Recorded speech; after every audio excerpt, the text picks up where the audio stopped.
Hello, and welcome to Gloomy Realm. Before we begin, take a moment to leave a comment and tell me where you're listening from tonight. I always enjoy reading them. If you enjoy slow, unsettling stories that quietly pull you into forgotten places and hidden corners of the night, don't forget to like this video and subscribe to the channel. Now, settle in, let your body become completely still, and allow the sounds of the outside world to slowly fade into silence. Tonight, the darkness grows deeper, the silence begins to whisper, and somewhere beyond the familiar, a forgotten world is waiting. So close your eyes, listen carefully, leave the waking world behind, and wander softly into the gloomy realm. Let's begin. Story 1. This literally happened to me, and I am still terrified when I think about it.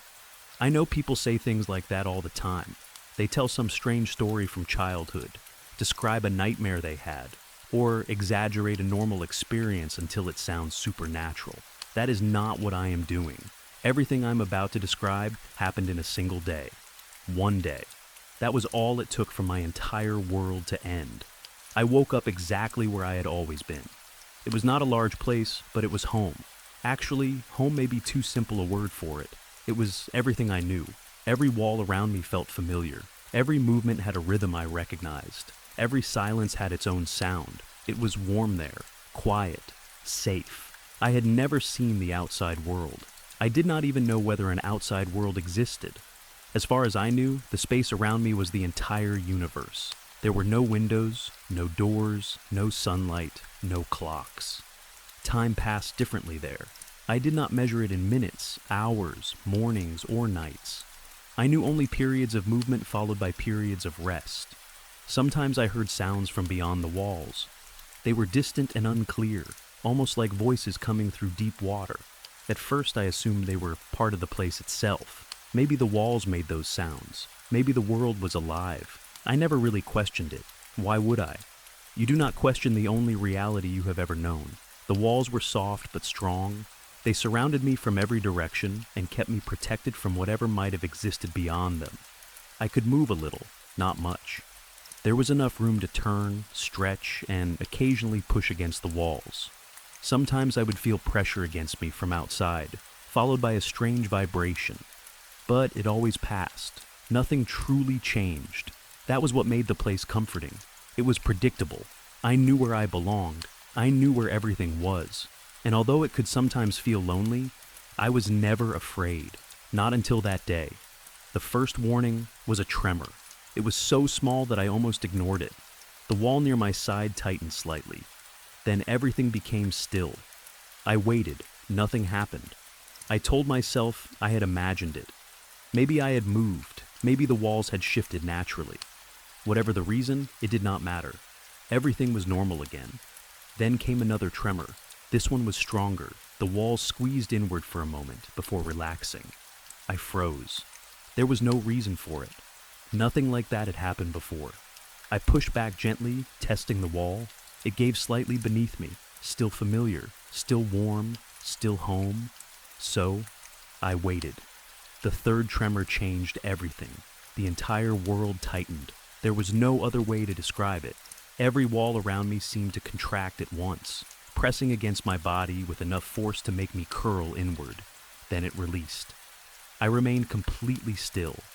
Something was wrong. For the first time in my entire existence, I understood fear.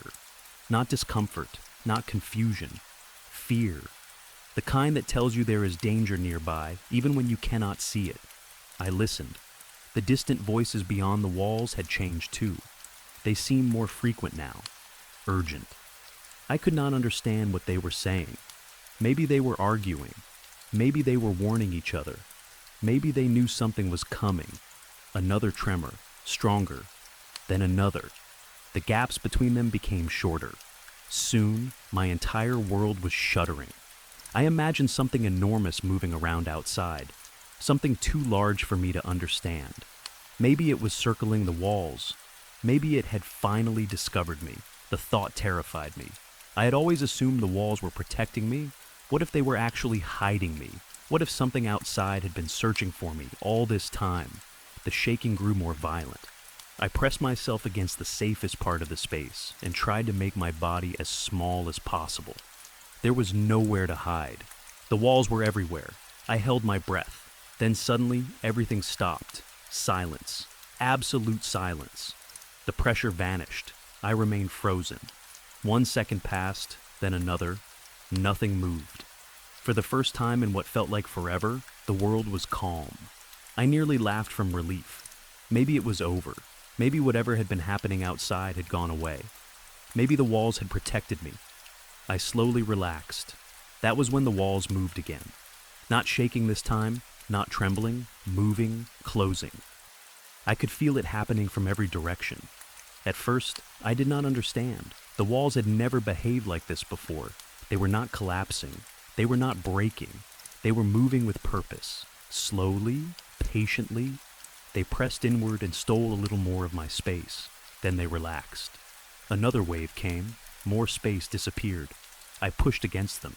It made no difference. The walls pressed harder. The home that had protected me my entire life was turning against me. I tried to move away from the pressure, but there was nowhere to go. Every direction became smaller. Every second, I had less room. My body curled tighter. My ribs began to hurt. The air around me felt heavier. I could no longer stretch. Another crushing wave passed through the walls. I struggled against it. For a moment, I thought I could stop them. I pushed with everything I had. The walls did not care. They tightened again. I began to understand. Whatever was happening was not random. Something was forcing me somewhere. But where? There had never been anywhere else to go. This was the entire world. Or at least, I had always believed it was. Then I saw something I had never seen before. An opening. At first it looked like a wound in the wall, a narrow split where there had always been solid protection. I stared at it. Impossible. There had never been a passage there. I knew every part of this place. I had lived there for as long as I could remember. That opening was new, and it was far too small. Nothing my size could possibly fit through it. Another crushing wave moved through the walls. My body shifted toward the opening. No, I pushed backward. I did not know what was beyond that narrow passage. Darkness, cold, predators, nothing. Anything could have been waiting there. I told myself I would rather stay where I belonged. If the walls were going to crush me, then fine. At least I would die inside the only home I had ever known. I would not willingly crawl into that opening. But apparently, the decision was not mine. Something found me. I never saw it. I never heard it. It had no footsteps, no breath, no face, no voice, no shadow. There was only force, will. Something beyond the world had decided I was coming out. I felt it wrap around me without touching me. That is difficult to explain. There were no hands that I could feel, no fingers. Nothing physical grabbed me. But suddenly, I knew I was being pulled. It knew exactly where I was, exactly how I was positioned, exactly where to apply pressure. Then it began. Not quickly, that would almost have been kinder. It pulled me slowly, deliberately. I moved toward the opening. I fought. Every part of me screamed that I should stay. The walls tightened again and pushed from behind. The unseen force pulled from ahead. I was trapped between them. There was no escape. I dug my fingers into the walls. They were slippery, soft. I tried to hold on. My hands slid. I clawed harder. I screamed. I begged, though I did not know whether anyone could hear me. I had never prayed before. I did not know what prayer was. Still, some instinct inside me began pleading with whatever power controlled the universe. Please, stop. Leave me here. I belong here. Another crushing wave. My body was forced closer to the opening. The passage pressed around me. My head entered first. The pressure was immediate. Pain exploded through me. The wall squeezed from every direction. I tried to pull back. Something pushed harder. I screamed again. I was certain my bones were breaking. The narrow passage seemed impossibly tight. There was no way my body could survive it, but the force did not stop. Slowly I moved forward. Every inch felt worse than the last. My skull felt trapped. My shoulders compressed. My body twisted into positions I did not understand. I had never experienced pain like that. Until that moment, I had barely understood what pain was. Now pain became the entire universe. There was no home anymore, no thought, no fear. Only pressure, only crushing, only the certainty that I was being dragged towards something terrible. The distant voices grew louder. They had always been unclear, but now they seemed close. They came from beyond the passage. More than one creature was waiting. I could hear them. Deep sounds, sharp sounds, excited sounds. None of it meant anything to me. I imagined monsters gathered outside, waiting for the walls to deliver me to them. Maybe this was why I had been hidden. Maybe I had been protected from these creatures all along. Another wave pushed me forward. The passage tightened around my neck. I could not breathe. I panicked. I struggled with everything left in me. It changed nothing. The unseen force continued pulling. I could feel my body sliding farther out of the only world I had known. Half of me was trapped in the passage. The rest remained inside. For one horrible moment, I thought I would simply be torn apart. Then came another violent pressure. Everything squeezed. I moved forward suddenly. My shoulders passed through. The rest of my body followed, and then the darkness vanished. Light struck me. Not gentle light, not warm light. It was blinding. A white explosion tore into my eyes. I had never seen brightness before. I tried to close my eyes, but even through them, the light remained. For my entire existence, I had known warmth. Now, cold air struck my skin. It was terrifying. The cold felt sharp, hostile, open. There were no familiar walls around me anymore. Nothing held me safely in place. There was space everywhere. Far too much space. I wanted the walls back. I wanted the darkness. I wanted home. I screamed. Then I saw them. Towering silhouettes surrounded me. Giants. There were several of them. Their bodies rose impossibly high above me. Their faces were partly hidden behind strange coverings. Bright lights shone above their heads. Their eyes stared down at me. I had been right. Creatures were waiting. One leaned closer. Its enormous face filled my vision. It spoke. The sound was deep and impossible. Words from another world. I could not understand them. Another creature answered. Their voices echoed around the strange white chamber. I screamed louder. One of them reached toward me. Its hand was enormous. Each finger seemed nearly as long as my body. I tried to crawl away. My arms and legs barely worked. Everything felt wrong. Gravity itself seemed different outside. I could not move properly. The giant caught me effortlessly. Its hands wrapped around my body. I screamed and kicked. It lifted me into the air. Below me, I caught a glimpse of the opening I had been dragged through. There was blood. So much blood. My old world was somewhere behind it. I wanted to go back. Another giant appeared. This one carried something bright, metal, a blade. The light reflected from it. My body went still. So that was the truth. They had dragged me from my home because they intended to kill me. Everything made sense now. The walls closing, the passage, the pain, the creatures waiting. This was an execution. I stared at the blade. The giant lifted it. I did not understand where it was going to cut. My throat, my chest. Maybe they were going to remove my limbs. I screamed until my voice broke. The giant holding me said something. Another answered. Then the blade moved.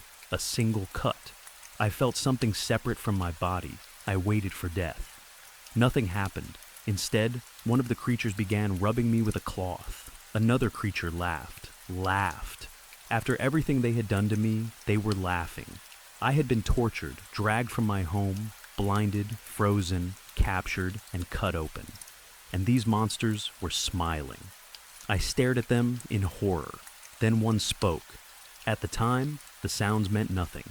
Years later, I learned what the creature had said. "Congratulations, it's a healthy baby boy." Yes, that was it. That was the terrifying day I was born. Apparently, the huge creatures were doctors and nurses. The impossible walls closing around me were contractions. The narrow wound in reality was the birth canal. The invisible force dragging me toward it was my mother's body doing what it was supposed to do.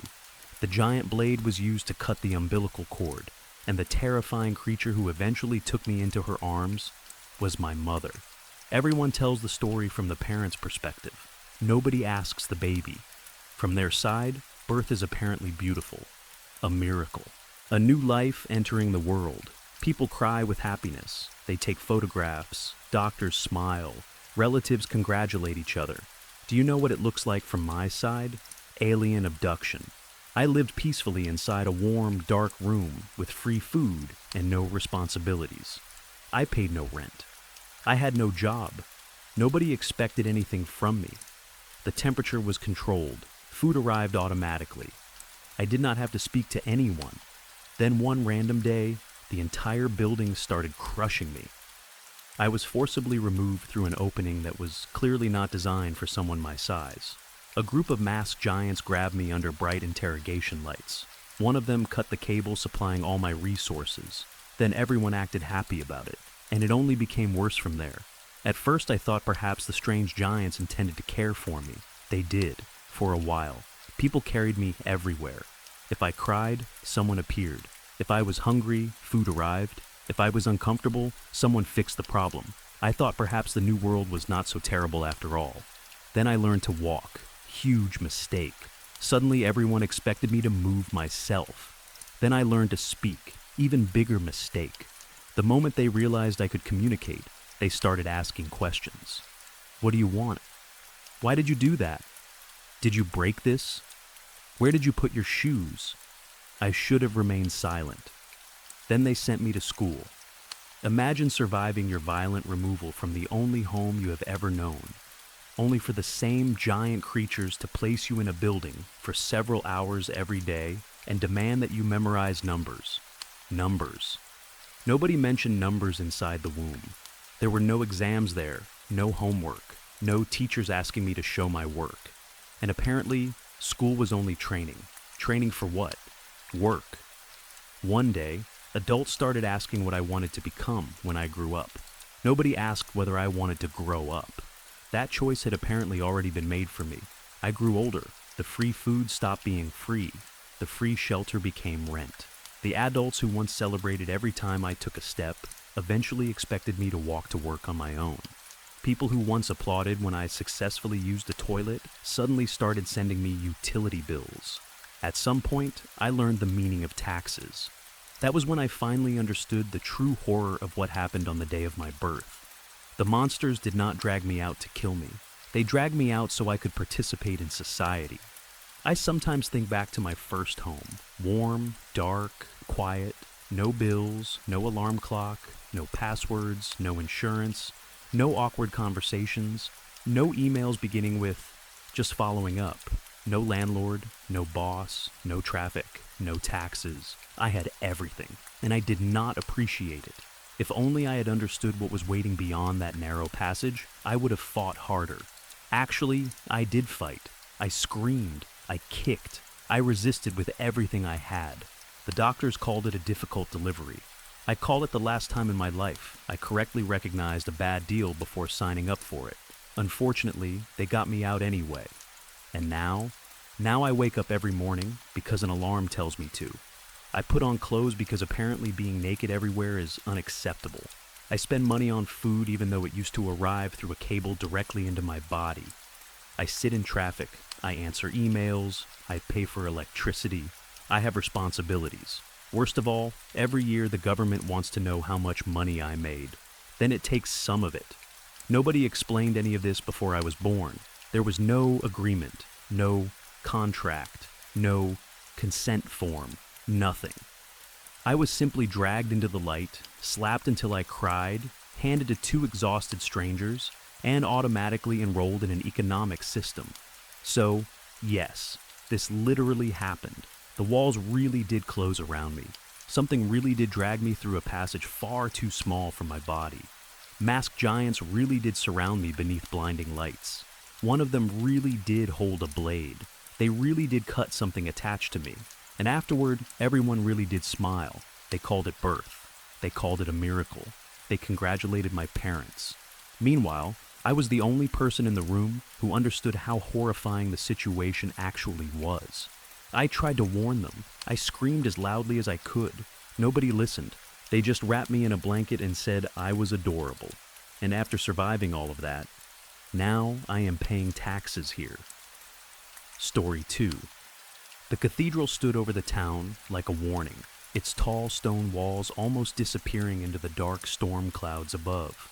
Rain crashed down onto the tiled roof in heavy sheets, running between the old tiles and spilling over the edges. Water poured onto the small graveyard beside the church, washing over the names carved into the headstones. Thunder rolled across the sky. It sounded deep and powerful, almost like God himself speaking from somewhere beyond the clouds. A few seconds later, lightning split the darkness, briefly turning the morning sky white before everything fell back into shadow. Inside the cathedral, dozens of people sat quietly in the wooden pews. Their wet coats hung around their shoulders, and small drops of rain still clung to their hair. Nobody paid much attention to the storm outside. Their attention was on Father Rithby. He stood behind the pulpit with both hands gripping its sides. Sweat covered his forehead. Even though the church was cold, the storm had given him the perfect subject for that morning's sermon. "Let this weather remind you," Father Rithby called out, his voice filling the cathedral, "of the incredible power of the Almighty." Another flash of lightning lit the stained glass windows behind him. Father Rithby pointed upward. "Look at what he can do. Lightning across the heavens. Thunder that shakes the earth. If God chooses to strike us down, what power do we have against him?" Several people lowered their heads. "But while you remain here," he continued, "while you praise his name and ask for his mercy, you have no reason to fear." He was breathing harder now. Father Rithby had always been passionate when he preached, but that morning he was more intense than usual. His voice rose and fell with every sentence. Sweat ran along his temples. The congregation probably believed he had simply become excited by the storm. They did not know the truth. Something was inside the cathedral, something that should never have crossed the doors of a holy place. Father Rithby had felt its presence almost immediately, and worse, he knew why it had come. "And so," he shouted, "let today's storm remind all of you to repent.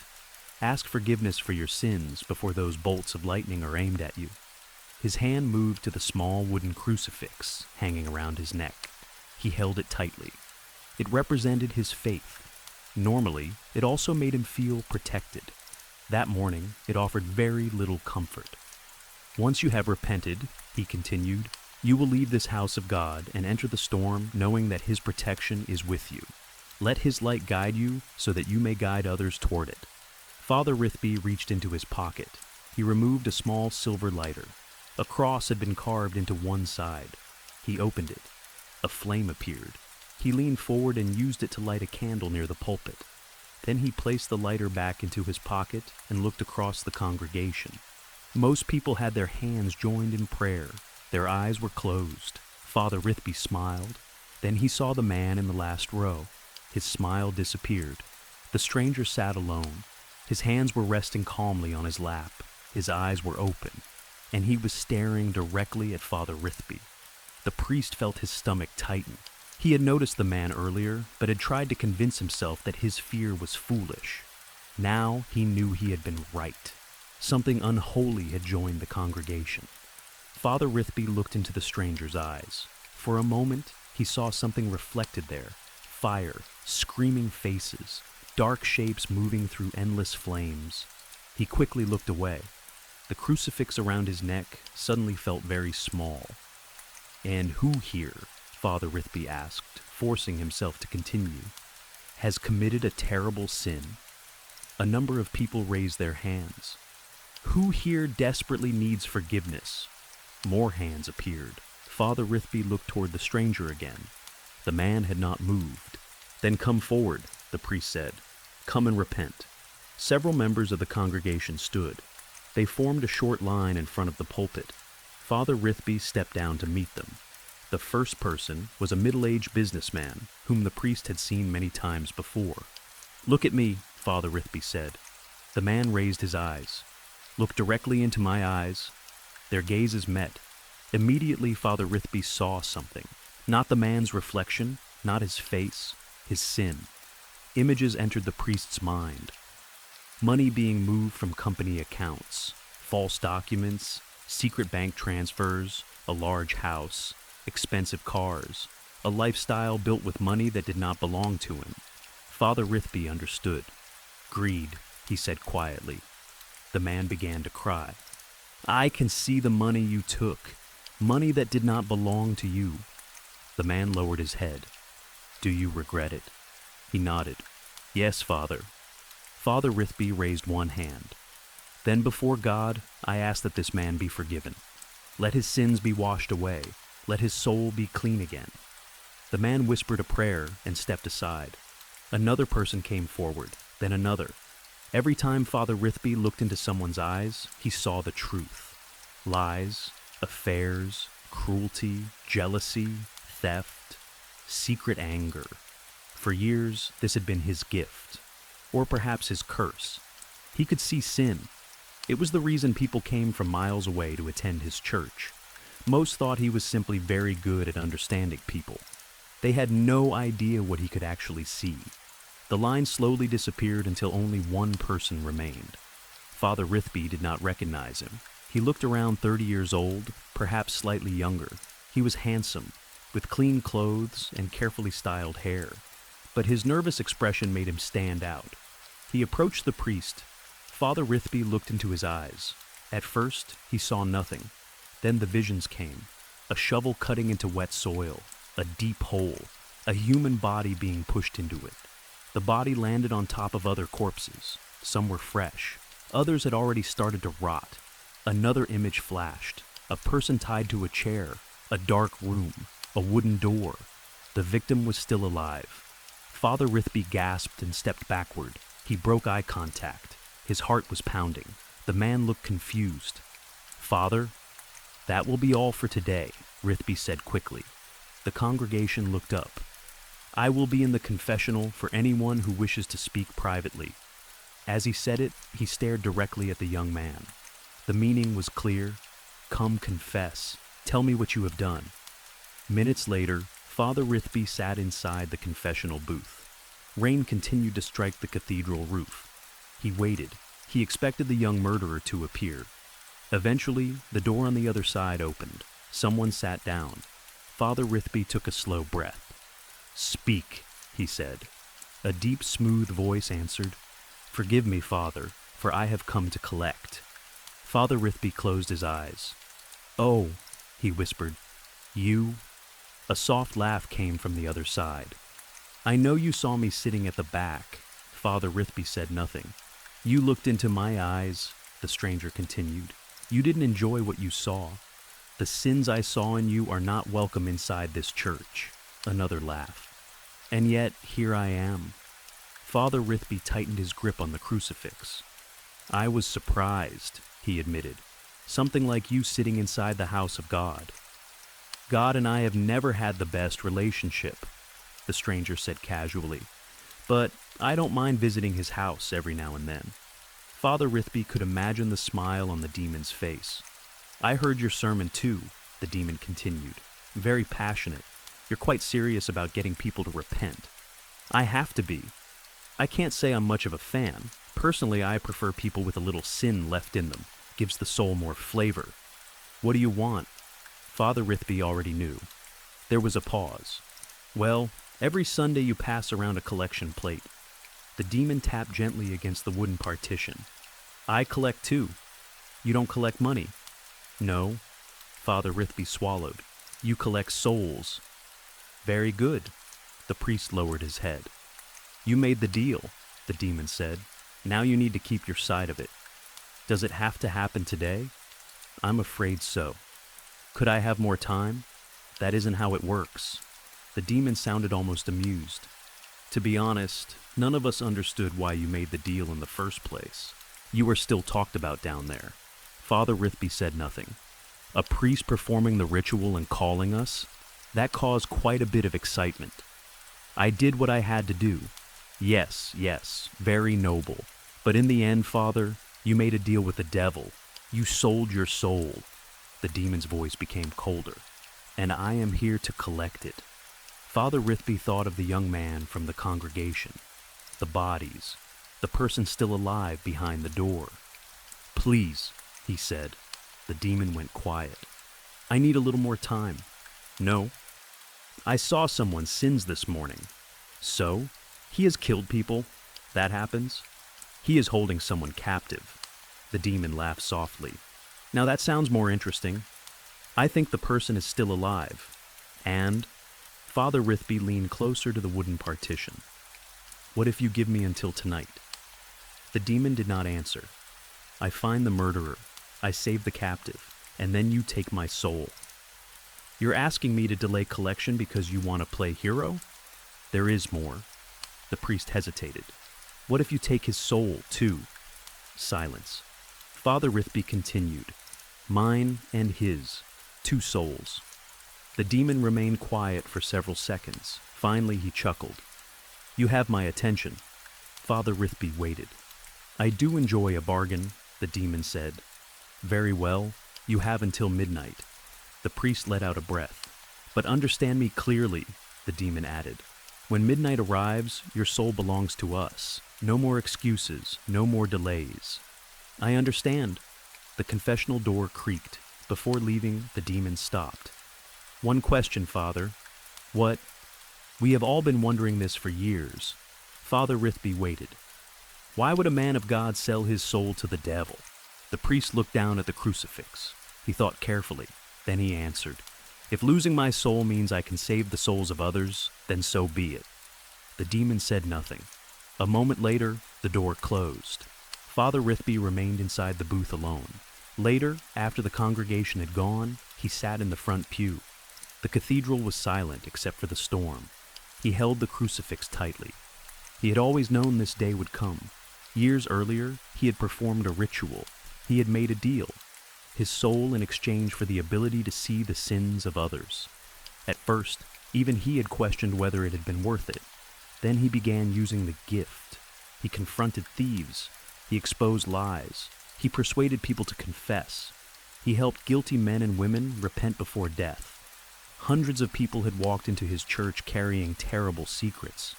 Many had left believing they were forgiven. If his own soul had to suffer so that theirs could be saved, Father Rithby had accepted that price. Until that morning, the end had seemed far away. Now he had only hours. He stood. The young murderer immediately returned to his thoughts. The bodies, the shovel, the captive. Father Rithby had been given extra time for one reason. He had to use it. "What is the worst that can happen?" he whispered. He almost laughed. He was already going to hell. Father Rithby began thinking about the people in church that morning. Who had spoken to the young man? Where had he been sitting? Then he remembered Mrs. Allen. She was an elderly woman who attended nearly every service. Before the sermon, Father Rithby had seen her speaking to the stranger.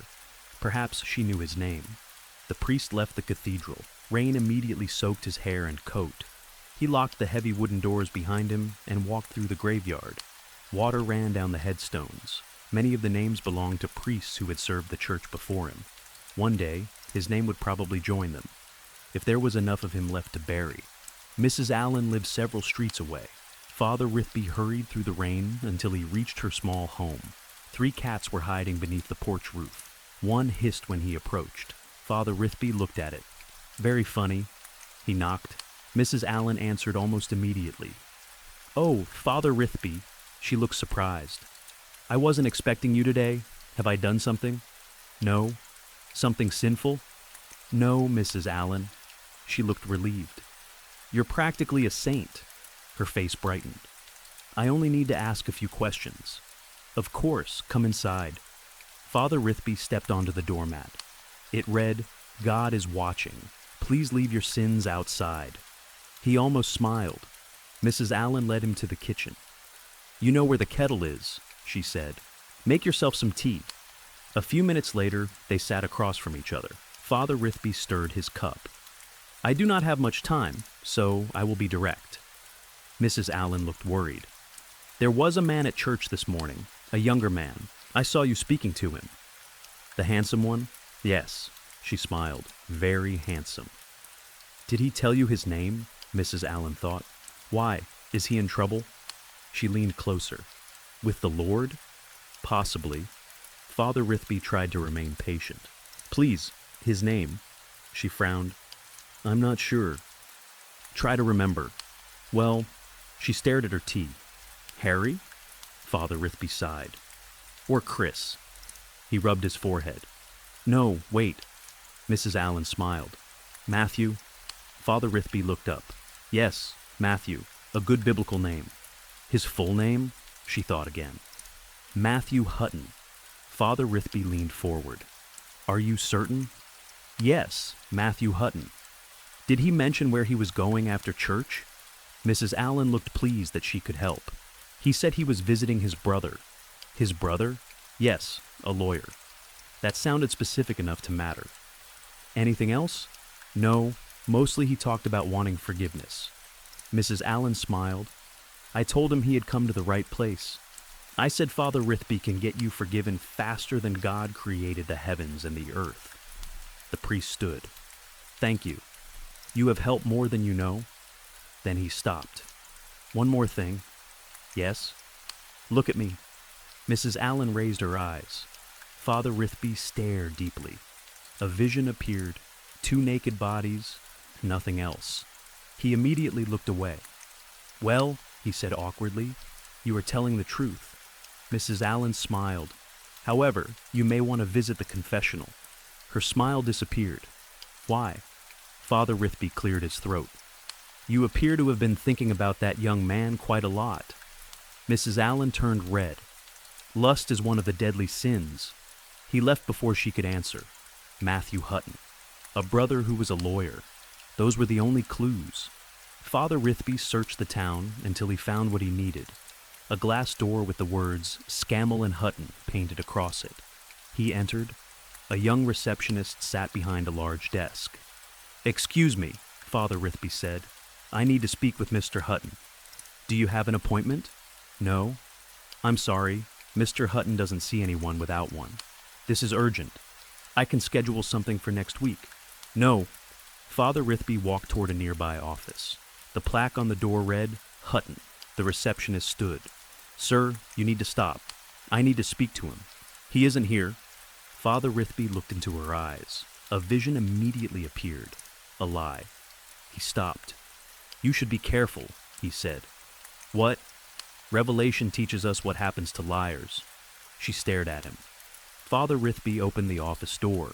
A man in a dark blue suit sat behind a large desk. He was speaking on the phone. He stopped when the priest entered. What the hell are you doing? Sorry. Father Rithby stepped inside. I need to speak to you about your brother.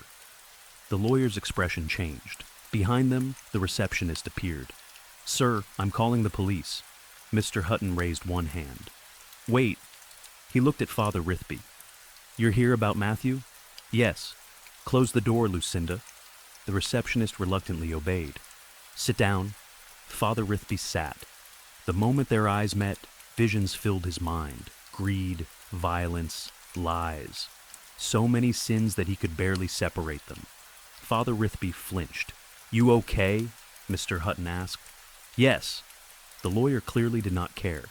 You said something about my brother. I believe Matthew is in serious trouble. Mr. Hutton sighed. What did he do this time? Have you seen him recently?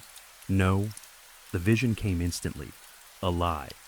Father Rithby leaned back. I do not believe you. The lawyer's eyes changed. Another vision. Mr. Hutton beating someone. Fists striking a face again and again. Father Rithby decided not to challenge him too aggressively. I told you, Mr. Hutton said. I haven't seen him. Fine. Father Rithby lied easily. But do you know where he might be? No. Another lie. Do you know where he lives? No. A third lie. This time, the lie created a vision. A house, a red front door, a number beside it. 668. Father Rithby stood. Thank you. Mr. Hutton frowned. For what? You told me everything I needed. The lawyer laughed. I didn't tell you anything. Father Rithby moved toward the door. You should consider repentance, Mr. Hutton. You have many sins. The lawyer smiled. Sins, Father? He leaned back. They keep me in business. Outside, the storm was still raging. Rain struck Father Rithby as he stepped onto the pavement. Across the road stood a man holding a black umbrella. Three-piece suit, perfectly polished shoes, the demon. He stepped closer. 7 hours, Father. Father Rithby looked away. 7 hours until that soul belongs to us.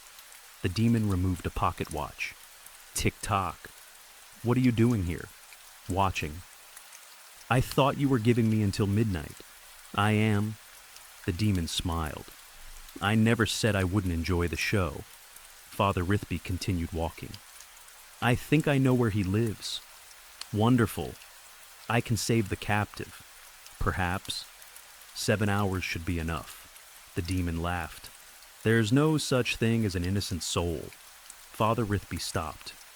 Can I ask you something? You can ask. The demon smiled. I may lie. What would happen if you repented? The demon raised an eyebrow. What? If you truly regretted what you were, if you asked God for forgiveness. The demon laughed loudly. Why would I? Could you be forgiven? Even if I could, hell is quite enjoyable for those of us who live there. He leaned closer. Not for the damned souls, of course. Father Rithby touched his crucifix. The demon noticed. You're praying for me? Yes. That is adorable. Father Rithby ignored the insult. The demon closed his pocket watch. Well, I should let you work. He started walking away, then stopped. Oh, Father. Rithby turned. The boss expects 2 souls tonight. Mine and Matthew's. Yes. The demon smiled. So find him. I will. Because if you don't, I'll take another soul instead. The smile widened. Good luck. By the time Father Rithby found the house, the storm had ended. Night had arrived. Only 2 hours remained until midnight. The red door stood across the road. Number 6 Genetics Gate.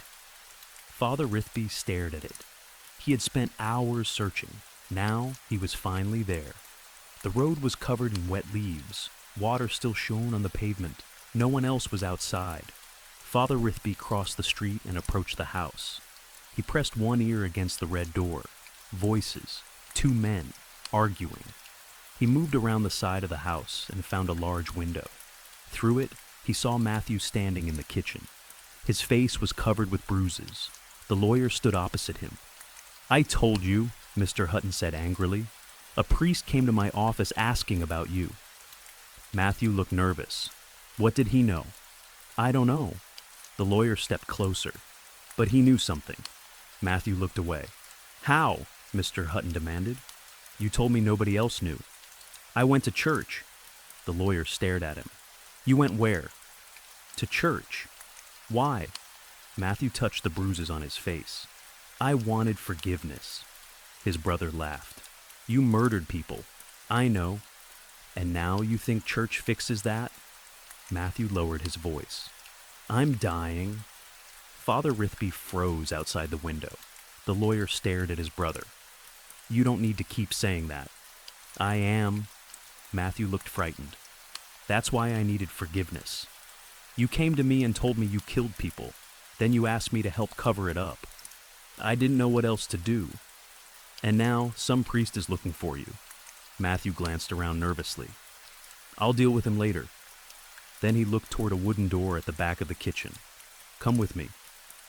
Both men walked through the door. Darkness waited beyond it. The door closed. Father Rithby quickly checked the window.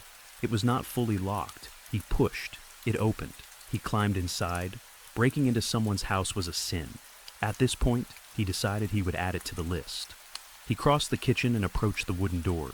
He placed his ear against it. Nothing. Then a voice whispered beside him. What's the plan, holy boy? Father Rithby nearly shouted. He turned. The demon stood in the kitchen. What are you doing here? I told you, I want to watch. It is not midnight. No. The demon checked his pocket watch. Still some time. Then stay quiet. The demon smiled. You're ordering me around now? Father Rithby ignored him. He considered his choices. 2 dangerous men were below.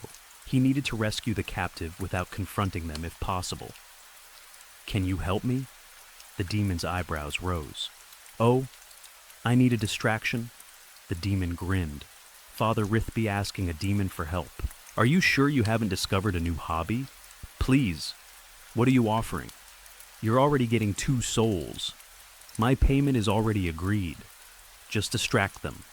The demon sighed dramatically. "Fine." He walked to the wooden door, then knocked. Father Rithby stared at him. Footsteps immediately came from below. The door opened. Matthew appeared first. His brother followed. Before either man could notice the priest hiding behind the door, their attention moved to the stranger in the expensive suit standing in their kitchen. Matthew frowned. "Who are you?" The demon smiled politely. "Good evening." He straightened his jacket. "I was wondering if you gentlemen had a moment to discuss our Dark Lord Satan." "What the—" Father Rithby did not hear the rest. He slipped through the doorway. He hurried down the stairs. Darkness surrounded him. He reached into his pocket and removed the silver lighter. The flame appeared. A small circle of light formed around him. The stairs led to a cramped basement. Dust floated in the air. The smell of damp wood and mildew filled his nose.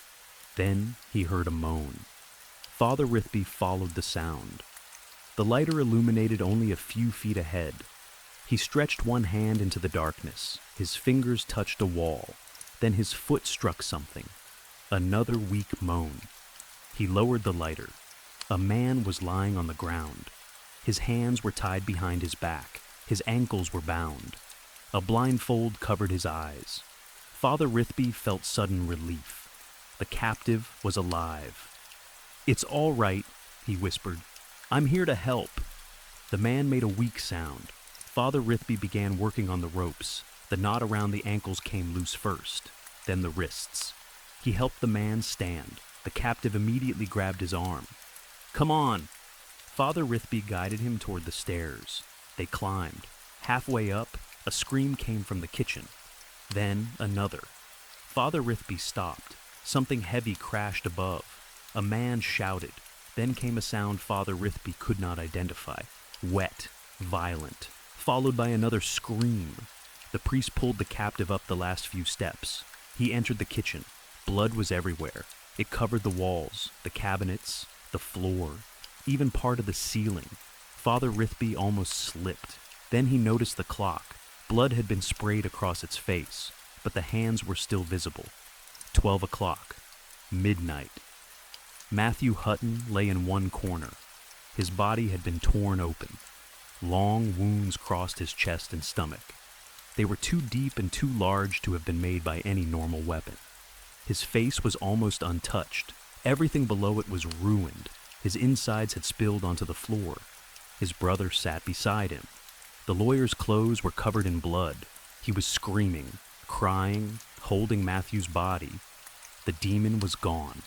Father Rithby left the rescued captive standing near the basement door and rushed to the lawyer. "Look at me." Mr. Hutton did not respond. "Look at me." Nothing. Father Rithby pulled the crucifix from his collar and held it in front of the man's face. "Look at the cross." Mr. Hutton's eyes slowly moved. "It will protect you," Father Rithby said. That was not entirely true, but the lawyer did not know that. "Nothing can harm you while you look at it." Mr. Hutton stared at the crucifix. His lips moved. Blood. Father Rithby leaned closer. So much blood. What happened? Dying.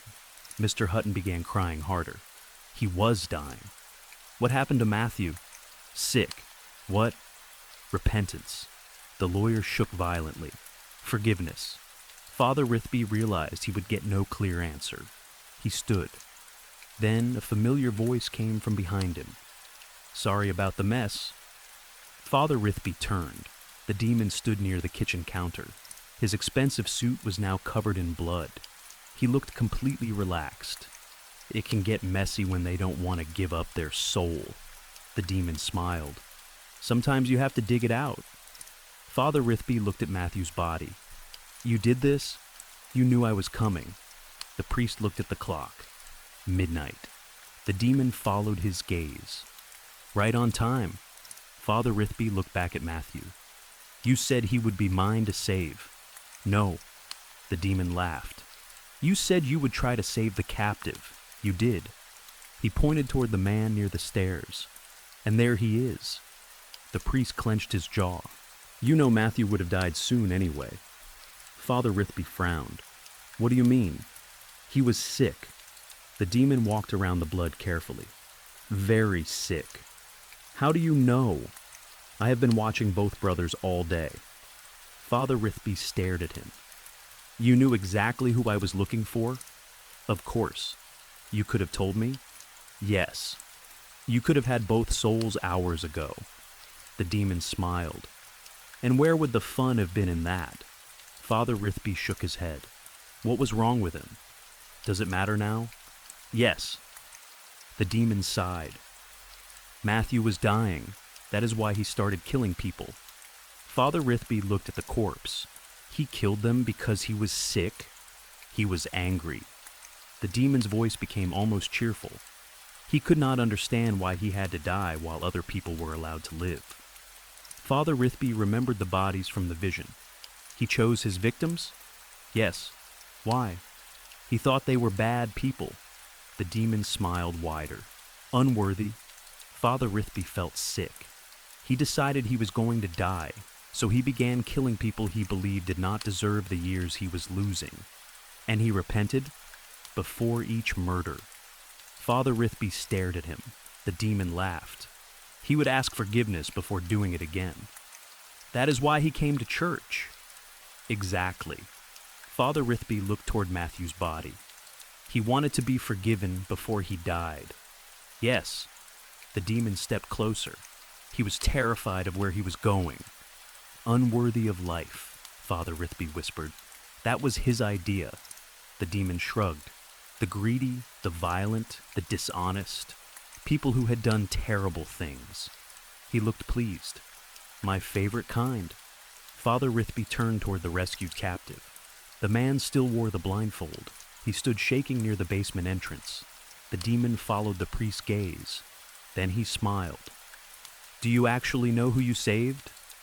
Father Rithby did not answer. Have you looked into his eyes?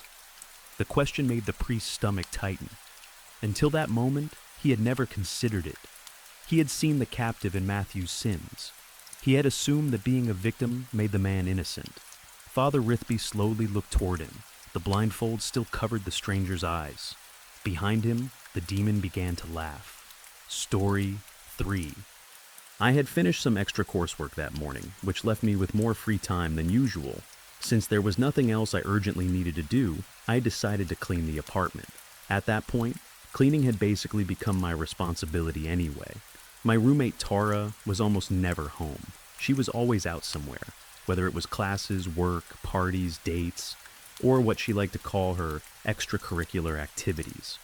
We still saw each other a few times during the week, but our schedules were so different that we rarely spent any real time together. I could not complain too much. Having a roommate meant I only had to pay half the rent, and that alone made the arrangement worth it.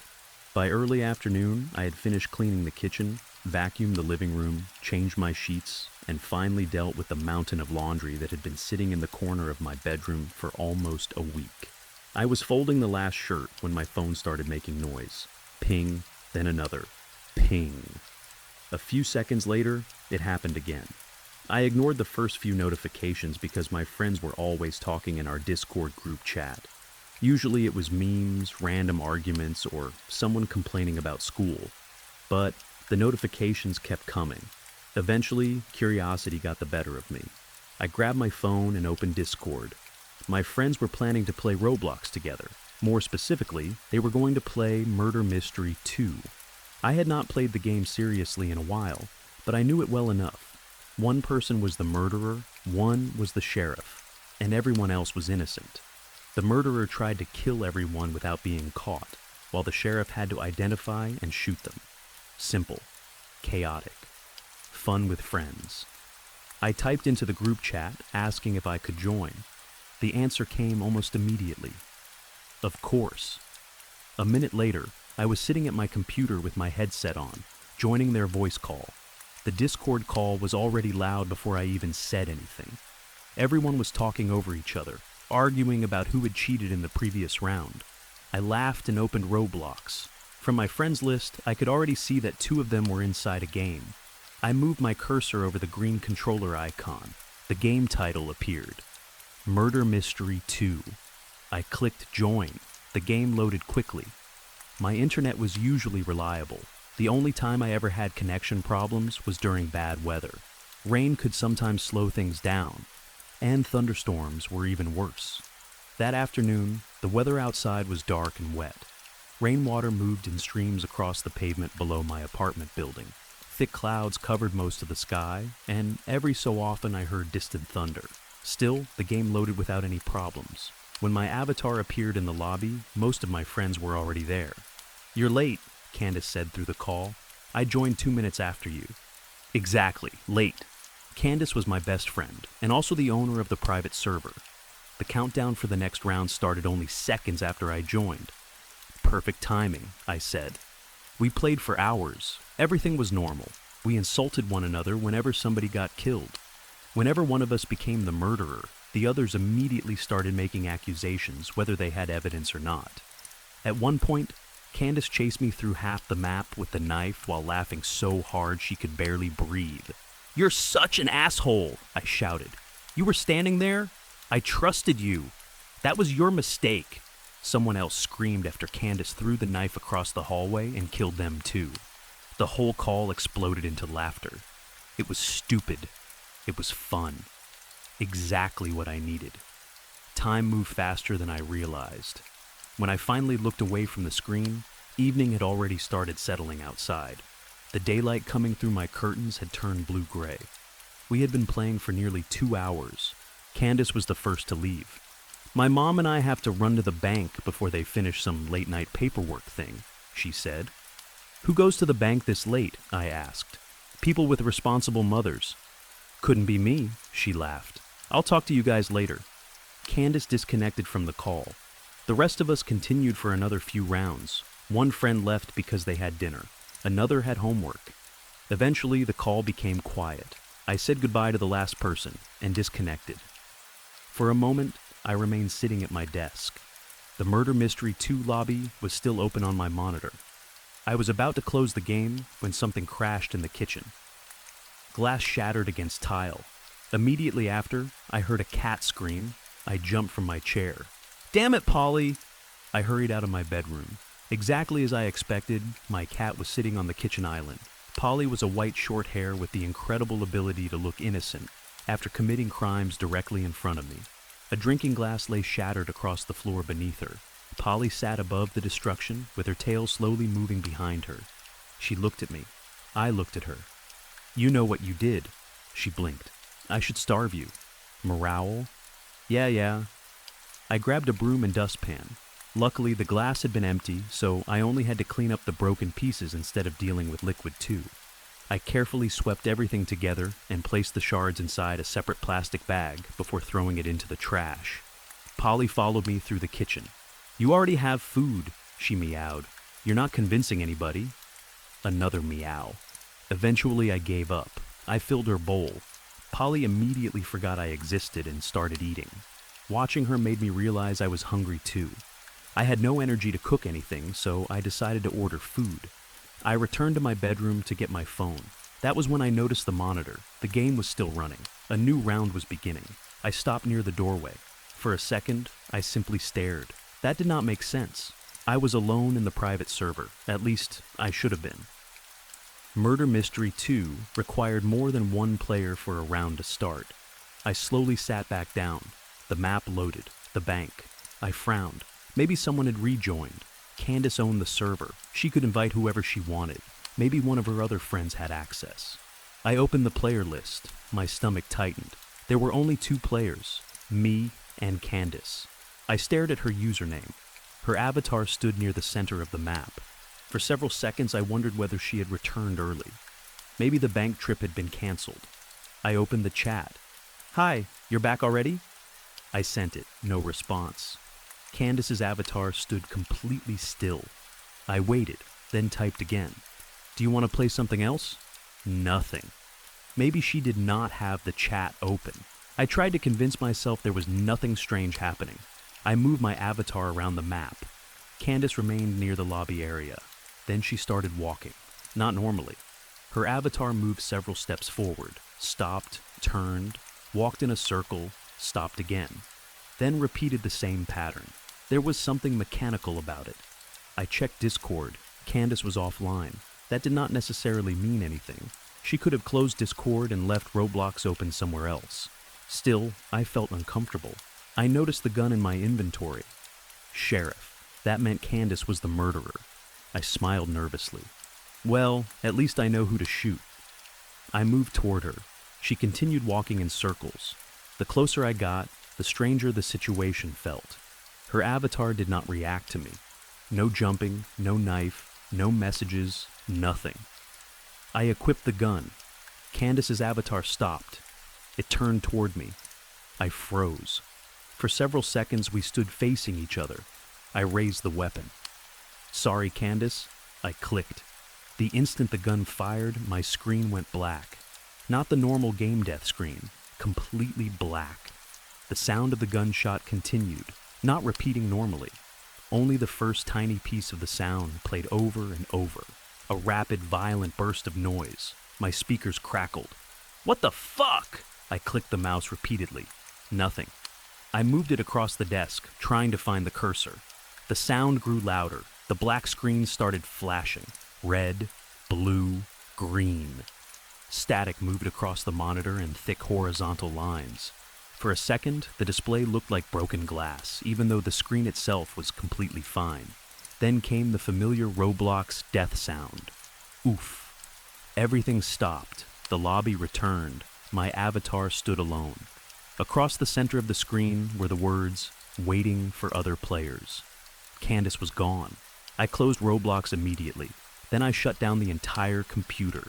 The monitor went dark. For several seconds, I stared at my own reflection in the black screen. I could see my bedroom behind me, the open door, the hallway, nothing else. I still turned around. The hallway was empty. I stayed out of my bedroom for the rest of the evening. I curled up on the couch with Polly and opened Netflix. I barely paid attention to what I chose. Some comedy started playing. I left it on because I needed noise. Anything was better than silence. Polly eventually climbed beside me. I scratched behind her ears while trying not to think about the game. There had to be an explanation. Maybe Candace's account had glitched. Maybe she had left Roblox running on another device. Maybe the private server had bugged out. Games glitch, computers crash, sound files loop. None of it meant anything. I kept repeating that to myself. It did not help. A few hours later, my phone vibrated. Tara! I opened the message. I might come home late or stay at Kate's. Just leave the main key under the rug again. Thanks, yes, I stared at it longer than necessary. Normally, Tara being away would not bother me. That night, I wanted her home. I did not want to be alone.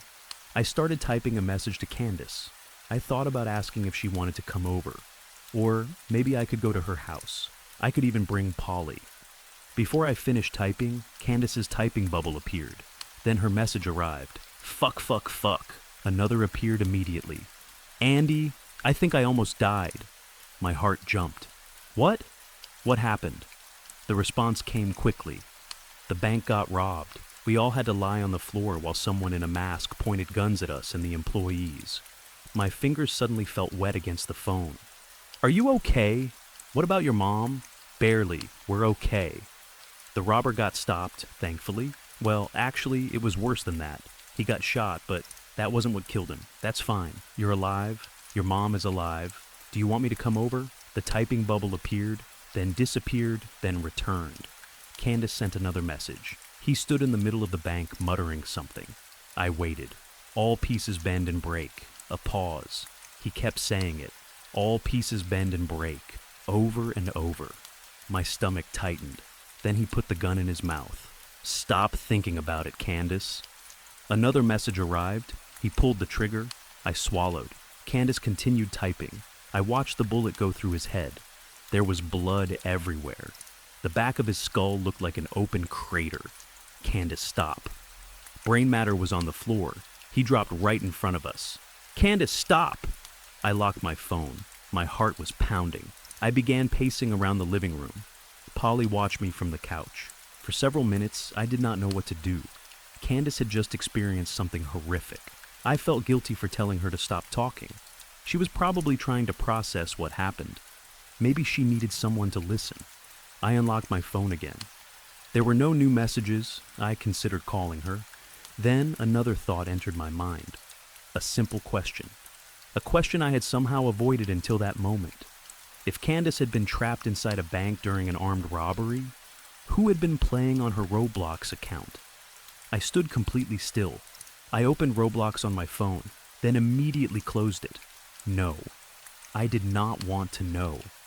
I sent Candace one final message instead. I'm glad you're okay. Please be safe. She never answered. That night, I barely slept. Every sound in the apartment made me open my eyes. The refrigerator turning on, water moving through pipes, cars outside, the building settling. At around 3 in the morning, Polly climbed onto the end of my bed. Normally, she curled into a ball and slept. That night, she sat upright. She stared at the bedroom door. Polly. Her ears moved forward. Stop being weird. She continued staring. I looked toward the doorway. Nothing was there. I got out of bed and closed the door. Polly immediately jumped down. She walked toward it and sniffed the bottom. Then she hissed. My entire body went cold. Hey! Polly backed away. Her fur stood up. Something made a faint scratching noise on the other side. Scratch. Pause. Scratch. I grabbed the lamp beside my bed. It was the closest thing I had to a weapon. Who's there? No answer. I waited. The scratching stopped. Eventually, I convinced myself it had been Tara. Maybe she had come home quietly. I opened the bedroom door. The hallway was empty. Tara's room was empty too. The front door remained locked. The key was still beneath the rug outside. I did not sleep after that. A week passed. Candace did not return to school. She stopped responding to messages. Her mother told our group that Candace was not in the right condition to see anyone. She needed time. We had to respect that. I understood. After what she had witnessed, of course she needed space. Still, I worried. I sent a few messages during the week. Nothing serious. Thinking of you, hope you're okay. No pressure to answer. She never responded. The strange Roblox incident stayed in the back of my mind. I tried avoiding my computer. For several days, I only used my laptop for coursework. But curiosity does not disappear simply because you know satisfying it is a terrible idea. One evening, I finally turned on my desktop again. The machine booted normally. No static. No strange noises. I opened Roblox. My hands felt cold as I searched for Murder Mystery 2. The game page appeared. I scrolled down. Candace's private server still existed. For several minutes, I only stared at it. Nobody was playing. I refreshed. Nothing. I refreshed again. Still empty. I felt ridiculous. What was I expecting? A ghost? Some possessed Roblox account? I refreshed again. Nothing. Again. Empty. Again. Empty. I must have refreshed the page 20 times. Maybe more. Eventually the action became automatic. Click. Wait. Nothing. Click. Wait. Nothing. My thoughts drifted toward Candace. I wondered whether she was sleeping, whether she still saw the robber when she closed her eyes, whether she remembered the exact sound of the gunshot. Click, refresh. My fingers stopped. Something had changed. The private server displayed 1 of 5 playing. I stared at the words, 1 player. My heart began beating faster. I moved the cursor over the server. A small avatar icon appeared. My avatar. I looked at the top of the browser. I was still on the website, not inside the game. I had never clicked join. The server claimed I was playing. I refreshed. 1 of 5 playing. My avatar remained there. I checked the Roblox app. Closed. Task manager. Nothing. I logged out of my account. The page refreshed. The server still said 1 of 5 playing. The avatar disappeared because I was logged out. But the number did not change. Someone was still inside. I shut down the computer. I told myself I would never check again. For a while, I kept that promise. But the anxiety did not leave. If anything, it became worse. I started feeling watched everywhere. Not in the normal paranoid way where you think someone is following you. It was different. It felt like being inside a room that should be empty while somehow knowing it was not. I started checking behind me while walking to class. I checked the back seat before entering my car. I hated elevators because I always felt as though someone was standing directly behind me, even when I was alone. At home, Polly's behavior changed too. Sometimes she stared into corners. Other times she followed something with her eyes as it moved across the ceiling. One evening, I found her sitting beside my computer chair. The computer was off. Polly stared at the black monitor. Her tail moved slowly. "Polly?" She looked at me, then back at the screen. The monitor turned on. I froze. The computer itself was still off. The screen lit with dark gray static. Then the Murder Mystery 2 lobby appeared. No browser, no desktop, just the game. My avatar stood in the center. Above it were the words, "Waiting for other players." I stepped backward. Polly hissed. Another avatar appeared. Candace. She stood across from mine. Neither moved. Then the game chat opened by itself. A message appeared under Candace's username. "Hi, you're back already?" It was the exact message I had sent her that night. Another appeared. "Do you want to play something else?" My own words. Then a third message appeared. This one was new. "Candace. All pieces bend and break." My mouth became dry. The screen flashed black. For a second, I saw my reflection. There was someone standing behind me. I spun around. Nothing. When I looked back at the monitor, Candace's avatar was gone. Another player had joined. Tara. I stared at her username. At that exact moment, my phone vibrated. A message from Tara. "Staying at Kate's tonight again, don't wait up." I looked back at the screen. Tara's avatar slowly walked toward mine, then stopped. The game chat opened. Tara. "Leave the key under the rug." I could hear my heartbeat in my ears. A third avatar appeared. Polly. Not a normal Roblox avatar. A white cat model. It stood beside my character. I looked down. Polly was no longer beside me. "Polly?" I checked beneath the desk. Nothing. I rushed into the hallway. "Polly!" No response. Kitchen, empty. Living room, empty. Then I heard a meow from my bedroom. I turned. Polly was sitting on my bed. She stared past me toward the computer. The game made a familiar countdown sound. 10. I walked slowly back toward the desk. 9. 10. The screen showed 3 players. My avatar. Tara's avatar. The white cat. 7. 8. A fourth slot flickered. For 1 second, Candace's avatar appeared, then disappeared. 5. My mouse moved by itself. The cursor slid toward the green controller icon. 4. I grabbed the mouse. It fought against my hand. 3. No. 2. I pulled the cable from the computer. The monitor remained on. 1. The screen went black. I waited for the game to load. Instead, white text appeared. "Waiting for you." Polly screamed behind me. I turned. My bedroom door slammed shut. The lights went out. For several seconds, I stood in complete darkness. Then my phone lit in my hand. A Roblox notification. "Candace invited you to join Murder Mystery 2. Another appeared. "Tara invited you to join Murder Mystery 2. Another. "Polly invited you to join Murder Mystery 2. Then one final notification arrived. "You invited yourself to join Murder Mystery 2. I dropped the phone. The monitor behind me turned white. I could see my shadow stretched across the bedroom wall. There should have been one shadow. There were 2. The second stood directly behind mine. It raised one arm. My shadow remained still. A voice came through the computer speakers.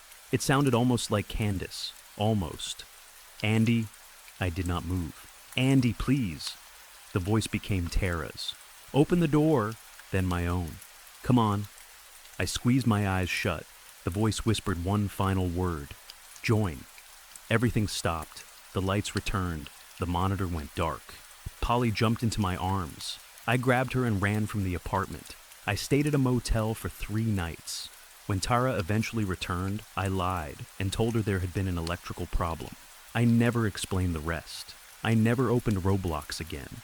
I deleted Discord. I sold my computer. Eventually, I moved out of the apartment. None of it helped. Sometimes I still receive notifications from accounts I no longer use. Sometimes my phone wakes in the middle of the night with the Murder Mystery 2 page already open. The private server is always there. I never click it. I do not need to. I already know what it says. 1 of 5 playing. Sometimes the number becomes 2, sometimes 3. Once, it reached 4. I turned off my phone before I could see who had joined. Candace eventually came back to school, but she was different. She barely spoke. She never mentioned the bank. When I asked her once whether she remembered joining Roblox that night, she stared at me for a very long time. Then she quietly asked, "What night?" I never brought it up again. Maybe there is a normal explanation. Maybe someone hacked our accounts. Maybe the server information was corrupted. Maybe everything that happened afterward was fear turning ordinary events into something worse. I would love to believe that. But sometimes, when I am alone, I can still feel it. That sensation of knowing you are supposed to be the only person in the room while some deeper part of your mind knows you are not. It is always there, not moving, not touching, only watching, waiting for the round to begin, waiting for you to press the button, waiting for you to join. Story 4. I was away on a work trip when my mother found my father. I was 23 at the time. I had moved back in with my parents after college and was supposed to move into my own apartment the following month. I had already signed the lease, bought a few pieces of furniture, and started putting some of my things into boxes. Then my father died.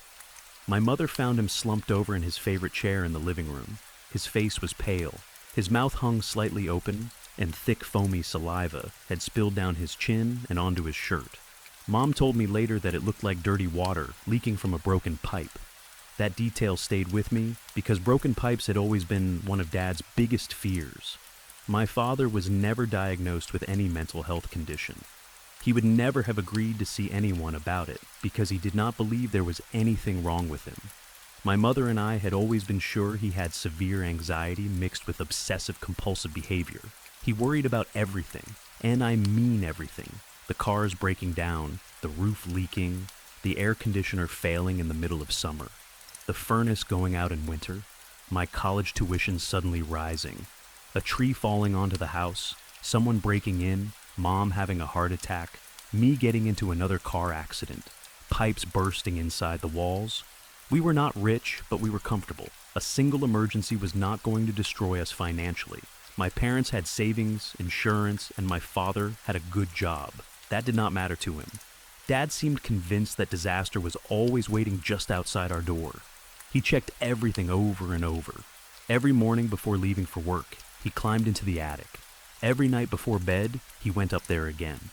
I never knew exactly what he was checking. The roof, the insulation, the wiring, leaks, mice. Whenever I asked him, he would just say, "Making sure everything is okay." The cars were only truly locked if he pressed the button on the key 3 times. Beep, beep, beep. Not once, not twice, 3 times. If someone distracted him halfway through, he started again. The toilet seats had to remain closed whenever the bathroom was not being used. If we were going away for more than 2 days, the main water line had to be shut off. Windows had to be checked before bed. The oven had to be checked. The doors had to be checked. Dad even had a routine for unplugging certain appliances before we went on vacation. Whenever my mother or I pointed out that his behavior was excessive, he would laugh like we were the strange ones. "You don't have to worry about these things," he would tell us, because I do. If we tried reassuring him that nothing bad was going to happen, he usually gave us this slow, condescending look. Okay. The way he said it always bothered me. It sounded as though he knew something we did not. Like the only reason our house had not burned down, flooded, been robbed, or collapsed was because he remained constantly afraid. Sometimes I imagined his anxiety as something holding the world together, as if the moment he relaxed, reality would punish him. My mother and I used to joke that his worrying would kill him one day. We always assumed it would be a heart attack. We were wrong about the exact cause. The call came while I was at the hotel on the 2nd night of my work trip. Mom could barely speak. She kept saying my name and trying to breathe. I drove home immediately. The trip normally took around 6 hours. I made it in 4. I cried so hard while driving that several times I had to wipe my eyes just to see the highway. It was dangerous. Dad would have hated that. He always told me to slow down. Be careful. Take your time. Watch the other drivers. For once I did not care. When I arrived home, everything felt wrong. His shoes were still beside the front door. His jacket hung from the hook. His coffee mug sat beside the sink. All those ordinary objects seemed impossible. How could his shoes still exist if he did not? How could the house look normal? The funeral home made things worse. It was dark and cold, with soft lamps and heavy curtains meant to make the place comforting. Nothing about it felt comforting. I remember sitting beside my mother while someone discussed flowers, paperwork, and the service. I answered questions without really hearing them. For the next couple of days, life became blurry. It felt like I was moving underwater. I slept in my childhood bedroom because I did not want Mom to be alone. 2 nights after Dad died, I had just begun falling asleep when I heard my mother calling from the hallway. Her voice was weak. "Can you wake up?" I sat up immediately. She entered holding one hand against her chest. "I'm having pain." The sleep disappeared from my body. Mom had experienced heart problems for years. Nothing extremely serious, but enough to frighten my father. Once he learned about them, he became obsessed. At one point, he scheduled doctor appointments for her almost every week. The nurses tried telling him over the phone that certain tests did not need to be repeated every 7 days. He refused to listen. My mother eventually agreed to go simply because arguing with him was more exhausting. Dad and I would pick her up in his old Volkswagen hatchback. "How did it go?" he would immediately ask. "Good," Mom always answered. Her voice usually sounded tired. As a kid, I sometimes wondered whether the doctors were even doing anything during those visits. I imagine Mom sitting behind the front desk, drinking coffee with the nurses, until enough time passed for Dad to believe she had been properly examined. There had only been one truly frightening incident. I was around 10 when Mom had severe chest pain in the middle of the night.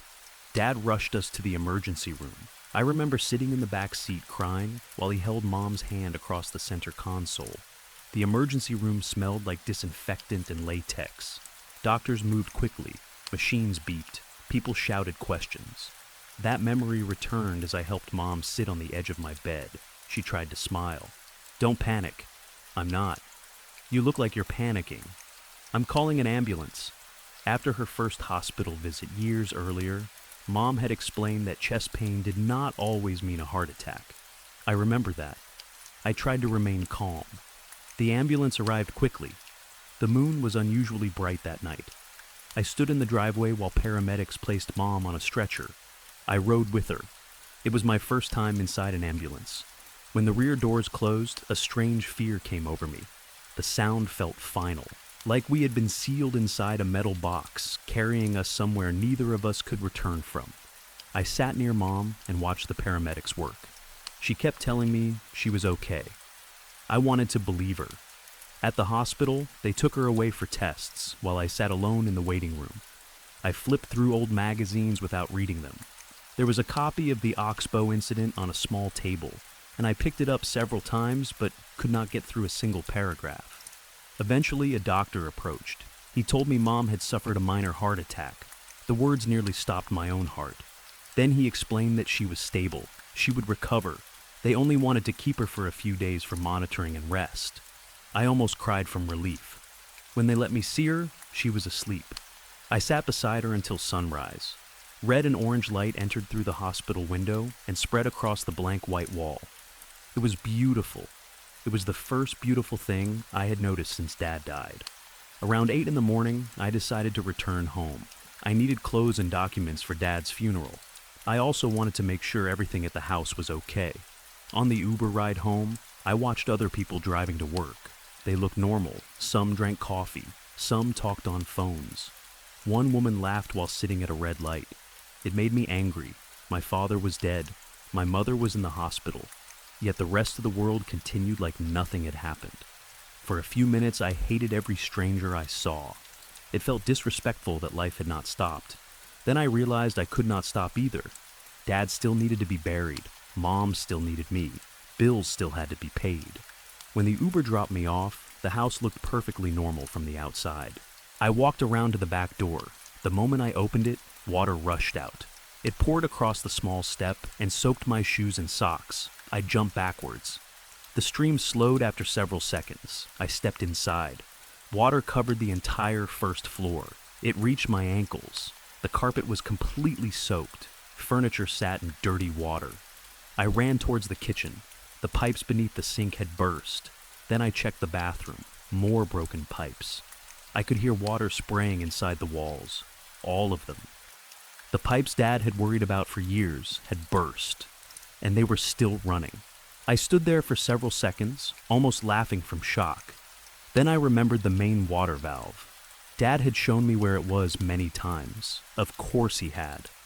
I ran outside to his storage building and searched through tools I had barely touched before. At the same time, I searched online for instructions. It took several frustrating minutes, but eventually I managed to shut the water off. I sat in the grass afterwards, soaked and exhausted. It did not make sense. Dad had called a plumber only a couple of months earlier, just in case. The plumber inspected everything and told him the pipes were fine. I remember Dad asking him twice if he was sure. The man seemed confused about why he had been called at all. And it was summer. Nothing had frozen. There was no obvious reason for several pipes to fail at the exact same time. I did not tell Mom. She was recovering from a heart attack and grieving her husband. She did not need another problem. I rescued what I could. My favorite chair, Mom's expensive china, several photo albums. Then I called a plumbing company. They could repair the pipes, but they told me I needed a separate company for the water damage. After several calls, someone gave me an early estimate, around $25,000. I was not even surprised. Thankfully, Dad's retirement savings could cover it. The crews were scheduled to begin that afternoon. Because the contractors warned me about mold, I booked a hotel room. The closest place was a Holiday Inn a few minutes away. That night, I barely slept. The room felt stale and cold. I tried turning the temperature up, but the thermostat was dead. No matter how many buttons I pressed, nothing happened. I lay beneath the blankets, shivering slightly. My mind returned to the house, all the pipes, at once. Dad's biggest fear. I tried telling myself it was coincidence. Old house, old plumbing, maybe some pressure problem. Whatever the explanation, the damage was being repaired. There was no reason to worry. That was something Dad could never say. Nothing to worry about. Eventually, I slept. The next morning, I left the hotel to return home and collect more clothes. I was about 5 minutes away when I heard an explosion beneath the hood. Bang! Smoke immediately poured from the front of the car. The gas pedal stopped responding. Warning lights appeared across the dashboard. A loud beeping filled the cabin.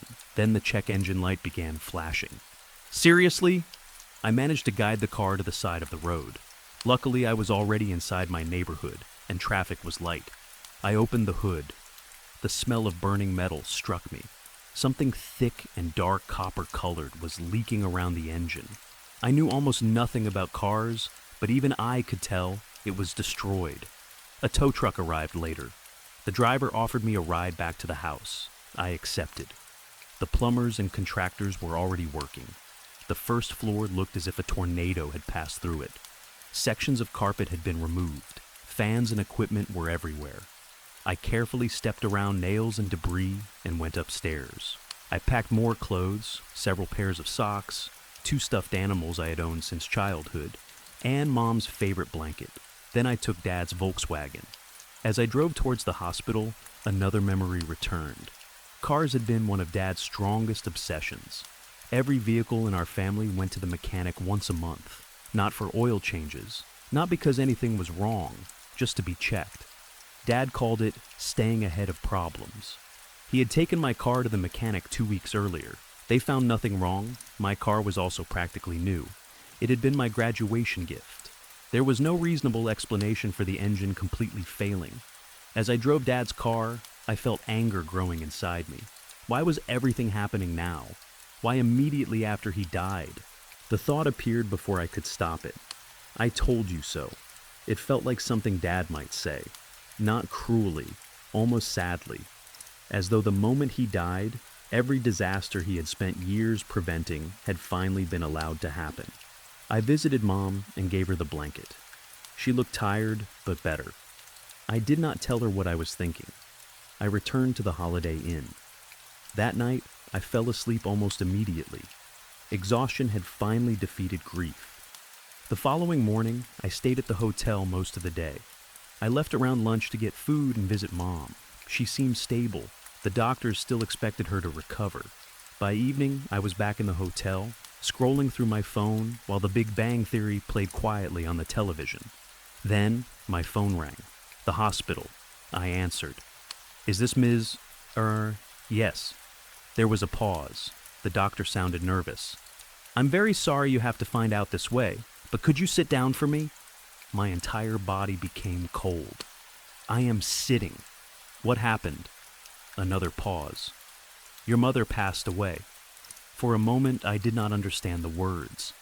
"Her condition worsened very quickly," he continued. "We don't know exactly what happened. I'm very sorry." His voice faded. I stopped listening. My mother was dead. No, that was impossible. She was recovering. I had just seen her. She had looked tired, but alive. The room around me seemed to disappear. The last time I had experienced panic like that was when I was 15. It happened on my birthday. I do not remember what started it. Dad became irritated and accused me of being dramatic. Mom reacted differently. She knelt beside me and spoke softly. I looked at her face. Suddenly, I had the terrifying realization that one day she would die. It felt like she disappeared right in front of me, like she was sand falling through my hands into an endless ocean. I grabbed her. "You were gone!" I cried. Mom hugged me and promised she was not going anywhere. Now she was, really gone. I hung up without saying goodbye. I ran to Dad's car. I was not thinking like a rational person. I was an animal. Everything inside me screamed one thing. I have to get to her. I sped out of the hotel parking lot. I drove too fast. I changed lanes recklessly. I passed cars whenever there was space. I knew it was dangerous. Dad's voice seemed to follow me. "Slow down. Take your time. Watch the road. Be careful." I ignored it. I have to get to her. That thought repeated again and again. When I was only a few hundred feet from the hospital, I reached a busy intersection. The building was visible ahead. Its windows glowed in the night. My mother was inside. I pulled into the intersection. A blur appeared to my left. Then, everything went white. Car accidents really do happen, like they do in movies. Time slows down. The airbags explode so quickly that white fabric fills your vision before your brain understands what happened. Glass breaks. Metal folds. Your body moves in ways it was never meant to move. I barely felt the pain because of the adrenaline. I had been in a serious accident once before. I was 18. I pulled onto a road without checking properly, and another car hit me from the side. It was my fault. After that accident, Dad's anxiety around driving became unbearable. I could not drive 7 minutes to Walmart without him asking to take me. Every trip came with instructions. "Be careful. Take your time. Watch other cars." If he was not home, he called Mom and asked her to remind me. He treated every turn, parking space, lane change, and pothole like a military operation. When Mom drove, they often ended up angry with each other because Dad constantly told her what to do. I understood his fear, but I was an adult. I could not allow him to control every decision I made. Now, lying inside another destroyed car, his warnings echoed through my head. "Be careful." I opened my eyes. Blood ran down my face from a cut above my forehead. Both eyes were already swelling. Someone stood outside the driver's door, asking if I could hear them. I did not care. I could see the hospital.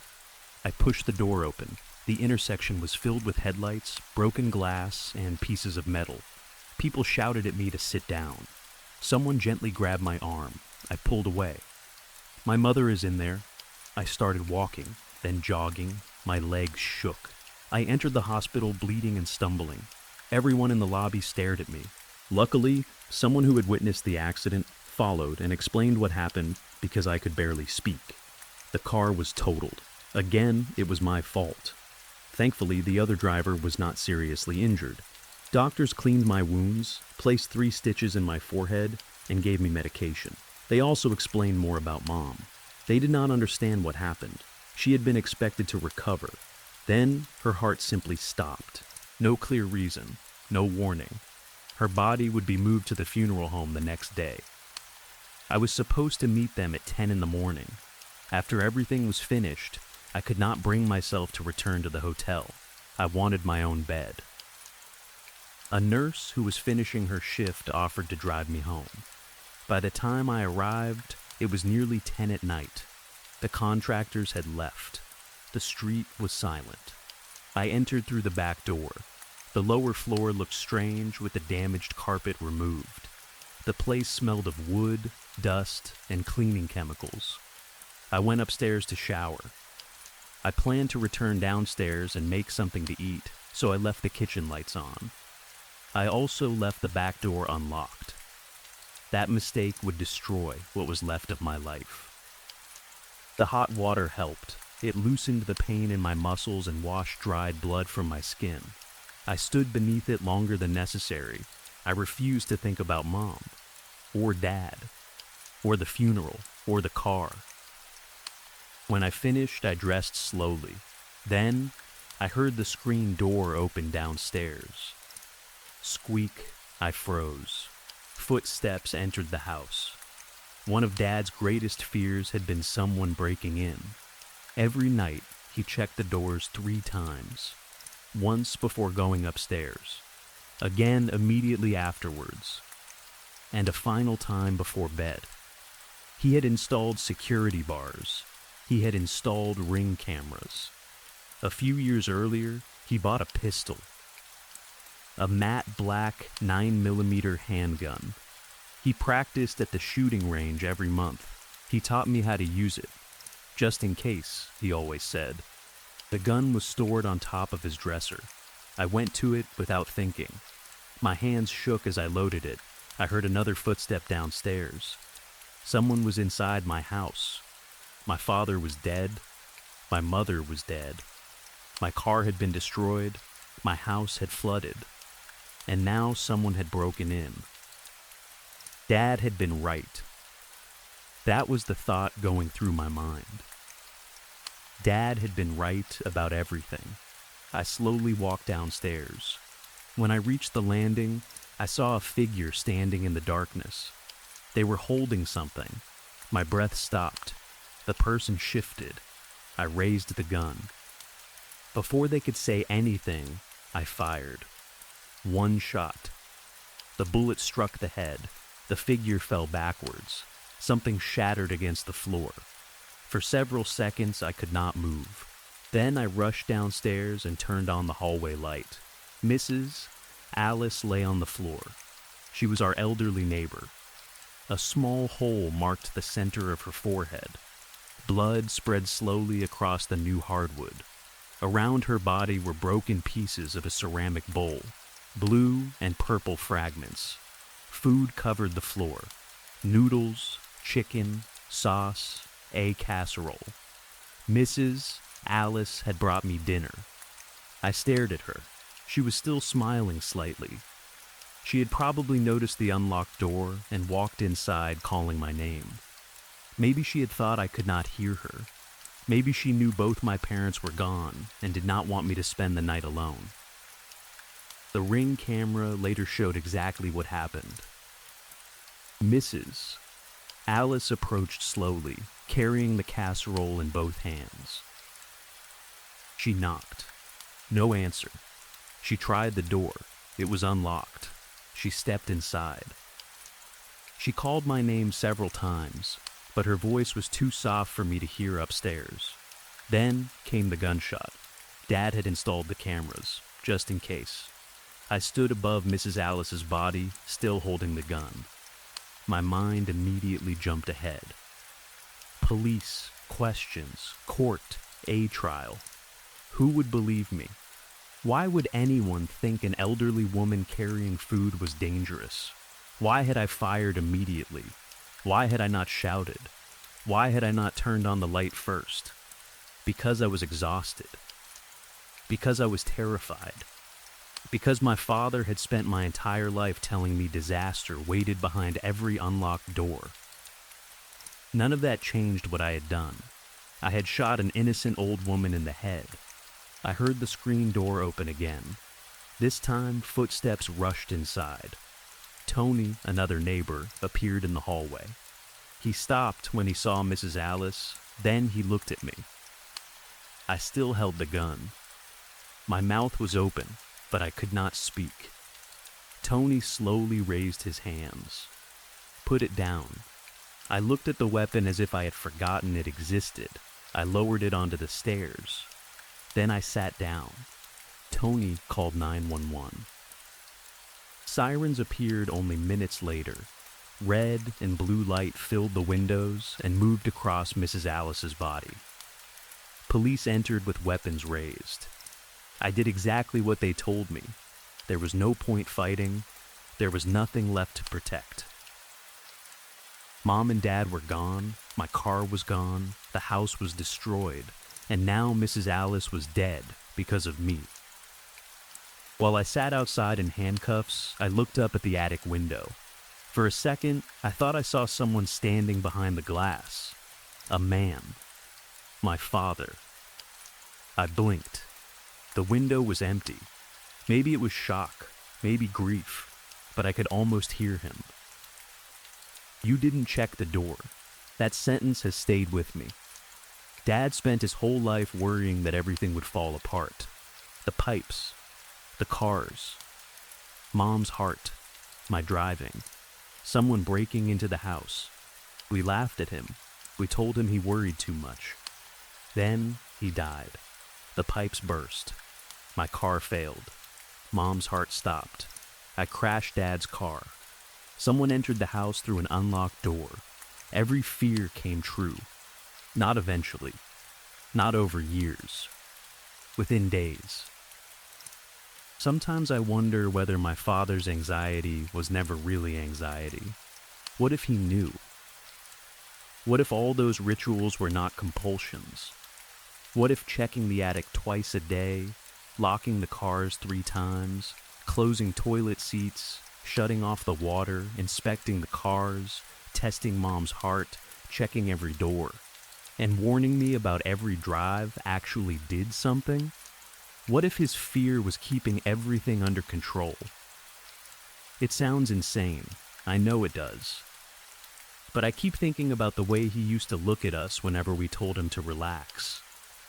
Okay, like we did not understand. Like comfort was dangerous. Like the world was waiting for him to stop paying attention. My father died in that chair. The moment he was gone, everything he feared began happening. Now I understand why he never allowed himself to relax. Maybe our lives really were held together by his worry. Maybe he knew that if he stopped checking, something would notice. And now there is no one left to check. Story 5. I lay awake staring into the dark. 4 a.m. Don't think about it. Don't think about it. Don't think about it. Birds had already started singing outside, those soft early morning sounds that usually made our little suburban street feel peaceful. Right then, I hated them. I hated the sunlight beginning to gather behind the curtains. I hated the smell of lavender coming from the clean sheets. I hated how normal everything around me seemed. I pulled the pillow over my face. "Morning, babe," I mumbled into the fabric. It had been 3 days since I caught Jet kissing Kai. Don't think about it.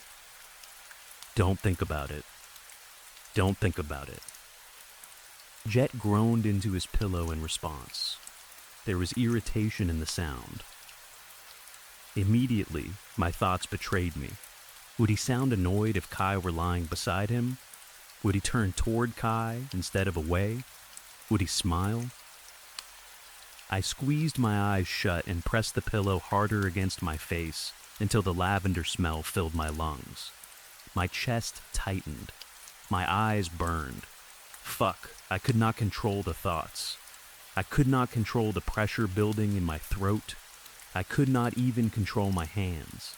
My fingers had curled tightly into the pillowcase, my nails digging into the cloth. I was not angry. At least, that was what I told myself. If I had been angry, I would have thrown the pillow across the room. I would have screamed at Jet or demanded that he explain himself. No, What I felt was something worse. "Curiosity, Jet," I said again. My voice came out sharper than I wanted. I felt the mattress shift behind me. A few seconds later, his warm arms found my waist. His lips brushed my shoulder. He sighed. Deep, heavy, my mind immediately translated it. "I don't love you anymore." I saw the pool party again. 3 days earlier, I had been proud to show Jet off to everyone. Why wouldn't I be? He was beautiful. He was everything I had wanted. Tall, strong, thick brown hair that always fell exactly right. A sharp jawline, warm brown eyes, perfect teeth. My boyfriend. Mine, I had left him for only a few minutes to get drinks. 2 strawberry martinis. That was all. When I returned, I saw him with Kai Denver. At first, I thought they were only talking. The music was loud, and neon lights moved over the crowd. People were dancing around the pool, laughing, drinking, shouting over one another. Then Kai reached for Jet. His fingers curled into the collar of Jet's shirt. Jet did not pull away. Kai pulled him closer. Their mouths met. Not quickly. Not accidentally. It was slow. Deliberate, real, they swayed together beneath the colored lights. Kai's sandy blonde hair caught the pink and blue glow, while Jet's dark hair made him stand out beside him. Kai placed both hands on Jet's face. Jet smiled into the kiss. That was the part I could not forget. The smile. I stood there holding 2 drinks while my boyfriend kissed another man with a softness I had never seen directed at me. Kai's eyes were half closed. His lips curved in a teasing little grin before he kissed Jet again. The kiss deepened. Jet's fingers slid into Kai's hair. For a few seconds, they seemed completely unaware of everything around them. The party. The music. Me, I still believed that if I had not cleared my throat loudly, they would have disappeared upstairs together. They broke apart when they saw me. Jet turned toward me with a wide smile, cheeks slowly turning red. He looked embarrassed, but not ashamed. Kai moved more slowly. His hand stayed around Jet's shirt collar even after he noticed me standing there. Kai had a girlfriend. He knew Jet was with me, yet he still looked almost amused. Kai started it, I kept telling myself. Kai started it, but Jet had kissed him back. Jet had smiled. Jet had leaned forward again. I buried my face deeper into the pillow. Stop thinking about it. Jet, I said louder. It's 4 a.m, Isabel, he sighed. His body pressed against mine. It felt wrong. His skin was warm, almost too warm, and his legs were tangled with mine beneath the sheets. Sweat made his skin slightly damp. We had not had sex. That thought entered my mind without permission. Maybe he had been dreaming about Kai. Maybe he had gotten excited thinking about him. I felt sick. The pool should be perfect right now. Jet murmured. He rolled onto his side. His breath touched the back of my neck. I could hear the smile in his voice. Do you want to stay in bed or go for a swim? There is nothing worse than doubting someone you love, someone you have given everything to, in sickness and in health. Until death do us part, always and forever. I had already written parts of my wedding speech in my head, and Jet had not even proposed. I was certain he would. We had been together for almost 2 years. We had known each other much longer than that. Childhood friends, high school sweethearts in a way, soulmates, that was what I called us. At 23, we had bought a house together, a cute suburban place with clean white walls, a small swimming pool, and a white fence around the yard. Our own little version of the American dream. So why did he look happier kissing Kai than he ever looked kissing me? I rolled over and kissed him. Jet kissed me back. His eyes stayed closed. He smiled slightly, like he loved me, like there had never been another boy. But his hands moved slowly, too slowly. They barely touched my face. I remembered Kai's hands against his cheeks. Jet had kissed Kai confidently, naturally, like he already knew him, like his mouth remembered every shape and movement, like he had done it before. Jet kissed Kai with a smile I had never seen. I waited for him to pull me closer. He did not. Instead, Jet released another tired breath and buried his face in the pillow. I stared at the clock. 4:12. For almost a full minute, I sat in silence, drowning beneath imagined conversations. Jet telling me he loved someone else. Jet saying Kai understood him better. Jet saying he wanted to leave. Finally, I sat up. Let's go out. Jet did not respond. I climbed from the bed. My legs felt light and unstable, like the floor might disappear beneath me. I dressed quickly, dragged a comb through my hair, and checked my phone. 4:30. Too early. I could wait. When Jet still did not move, I went into the closet and grabbed clothes for him. Get up, I said, throwing them onto the bed. He groaned. The more awake I became, the worse my thoughts grew. Jet was smiling slightly in his sleep. I had always assumed he dreamed about me. Now I wondered. I pulled off one sock and threw it at him. He made a confused sound and buried his face beneath his arms. Did you just throw a sock at me? I ignored him. Come on, it's a beautiful day. I pulled open the curtains. Blue pre-dawn light flooded the room. Birds continued singing outside. My boyfriend was thinking about another man. Jet, get up. He suddenly pushed himself upright. Sorry, I handed him the clothes. He dressed quickly. Jet's style was really my style. I chose most of what he wore. His shirts, his shoes, even his hairdresser. It was summer, so I had picked a loose shirt and cargo shorts. When he finished dressing, I stepped closer and ran my fingers through his hair. He stood more than 6 feet tall, effortlessly beautiful, even half asleep. I kissed his cheek. His smile was careful. His brown eyes followed mine. That shade of brown was exactly what I liked. I had chosen it. Yet even those eyes did not look at me the way they had looked at Kai. There was no warmth, no spark. Jet's arms remained at his sides. He tilted his head slightly.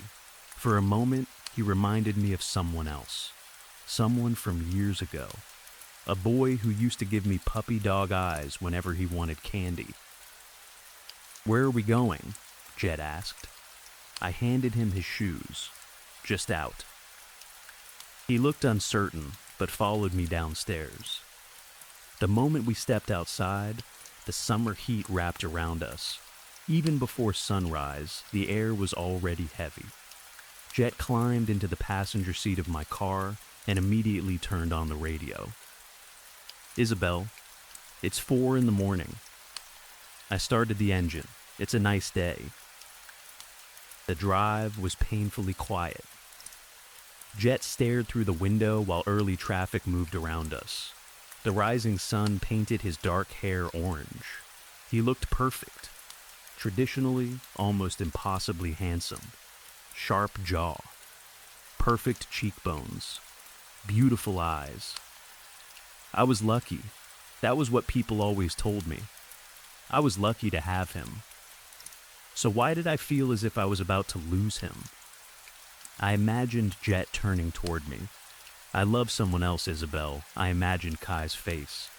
My hands became sweaty against the steering wheel. My thighs stuck to the leather seat. Finally, Jet turned off the radio. He looked at me as if he knew I was struggling to breathe. Jet, I said. My eyes remained on the road. Do you remember Adam? Jet frowned. Adam? It had been 1,350 days since I lost my best friend. When I was 18, I believed perfection was something you could build. I had grown up during the rise of technology that promised people they no longer had to accept themselves as they were. You could change, improve, become more attractive, more desirable, more useful. My father died when I was 5. The next day, Mom brought home Leo. They remained together after that. Their relationship shaped everything I thought love was supposed to be. Leo was beautiful, too beautiful. He never aged properly. His smile always looked the same. Mom adored him. Watching them made me believe there was a perfect partner somewhere for everyone. I wanted mine. Perfect hair, perfect jaw, perfect eyes. But looks were not enough. I wanted someone funny, but not someone who laughed only to please me. I wanted him to laugh at himself. I wanted confidence, a little arrogance, someone clever enough to challenge me, but stupid enough to make ridiculous choices. Someone who could annoy me and still make me smile. My standards in high school were impossible. Then I realized my perfect boy had been beside me all along. Adam McIntyre. The boy next door. My best friend. The boy who had no idea I loved him. Our parents hated each other. It started after Adam's mother once asked whether Leo was really my mother's boyfriend. Mom had taken the question as an insult and told me to stay away from the McIntyres. That did not stop Adam. Our bedroom windows faced one another. When we were children, he would appear at his window and make faces at me. At first, I hid behind my curtains. He played peekaboo with his. I would open mine slightly. He would grin. I would close them again. He laughed every time. Eventually, we started communicating through handwritten signs. One evening, I wrote, "Do you want to play?" Adam held up a piece of paper. Yes. Soon, we were talking for hours after school. I opened my window. He opened his. One evening, he showed me his entire stuffed animal collection. Naturally, I had to show him mine. Then one day, Adam became brave enough to appear at our front door. He stood there with messy brown curls, freckles, and bright red cheeks. Mom opened the door. Her expression immediately hardened. Before she could send him away, Adam held up a crumpled piece of paper. Written in red crayon were the words, "Please, please, please, can I play with Izzy?" Mom stared at him. Adam quickly added, "You look very pretty, Mrs. Kane." Mom tried not to smile. "I'm flattered," Adam, his eyes lit up. "So Izzy can play?" "Do whatever you want," Mom muttered.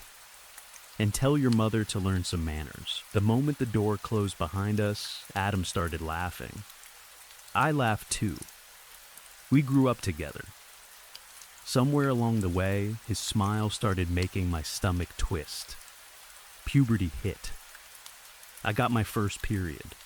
Boys stopped being disgusting. Adam had a growth spurt when we were 14. His freckles became darker. I pretended I hated them. Girls started giving him love letters at school. Suddenly, talking to Adam became harder. My palms became sweaty. My face heated whenever he looked at me too long. I stumbled over words I had said easily a year earlier. By 16, I finally understood. I had a crush. A huge, embarrassing, stomach-destroying crush on the boy next door. I dated other boys. None of them mattered. None of them were Adam. I did not want someone like him. I wanted him. One night, I accidentally watched him changing through his window. At least, I told myself it was accidental. Adam looked up. Our eyes met. I ducked immediately. When I stood again, pretending I had dropped my hairbrush, he was grinning. "Nice try," he mouthed. Then another shadow appeared behind him. Someone wrapped their arms around his neck. Adam laughed. They fell onto his bed together. He jumped up and closed the curtains before I saw anything else. My face burned. The boy next door was taken. Years later, on Adam's 20th birthday, he held a party. Nobody came. There was no real celebration that year. Half the people our age were preparing for college, the other half were terrified. Adam and I sat beside his parents' pool, eating cake and drinking beer as though we could still pretend we were children. I sat at the edge with my feet in the water. Adam floated nearby. A white envelope rested in his shaking hands. I had received mine the day before. I left it unopened in my bedroom for 2 hours. I walked up and down the stairs until I became sick. Then I opened it. I read one word, accepted. After that, I broke into Mom's wine cabinet and drank until I could barely think. Adam stared at his own envelope. There was a scar cutting through the skin near his eye. He had done it himself. The problem was, AMOR. Had already thought of that. "What do you think it says, Izzy?" he asked. He sounded slightly drunk. I stared at the water. "Just open it." He tore the envelope open. I closed my eyes. Adam remained quiet for so long that I finally looked at him. His jaw was tight. His eyes were wet. He was trying to look angry. He was not angry. He was terrified. He crushed the letter and threw it into the pool. "Rejected," he said with a grin. His hands were shaking. "I guess I'm safe." "Yeah," I said. I hated how uncaring my voice sounded. Adam climbed from the pool. Water ran over his shoulders. His wet hair fell into light green eyes. There was no chance AMOR had rejected Adam. He was beautiful. Even imperfect, he was beautiful. "I'm allergic to something in the pool," he muttered, wiping his eyes. He was terrible at lying. "I'm getting another beer." He grabbed his phone and went inside. The moment he disappeared, I slipped into the pool. I found the letter. The ink was already bleeding, but enough remained. For the attention of Mr. Adam McIntyre. "Congratulations. You have been selected as a suitable candidate for Conversion Class B as part of AMOR, the Artificial Matchmaking and Optimization Registry. Following biometric, psychological, and appearance evaluations, you have been awarded a compatibility score of 9, Class Beta.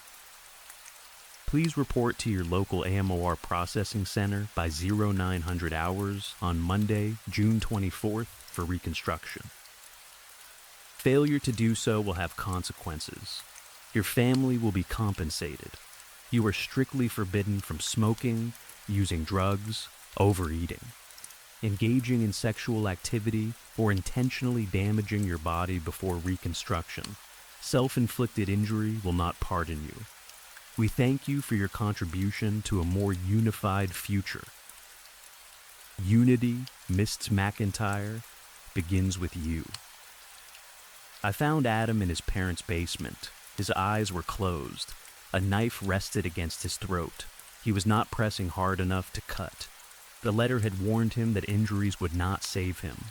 I rushed toward him and wrapped my arms around his body. The knife dropped to the floor. "Go away," he whispered. His voice shook. I held him tighter. At first, he stood stiffly with his arms hanging at his sides. Then he broke. Adam collapsed into me. His face buried itself against my shoulder. "Fuck," he whispered. The word became a sob. Then he was crying. Not quietly. He screamed. He shook.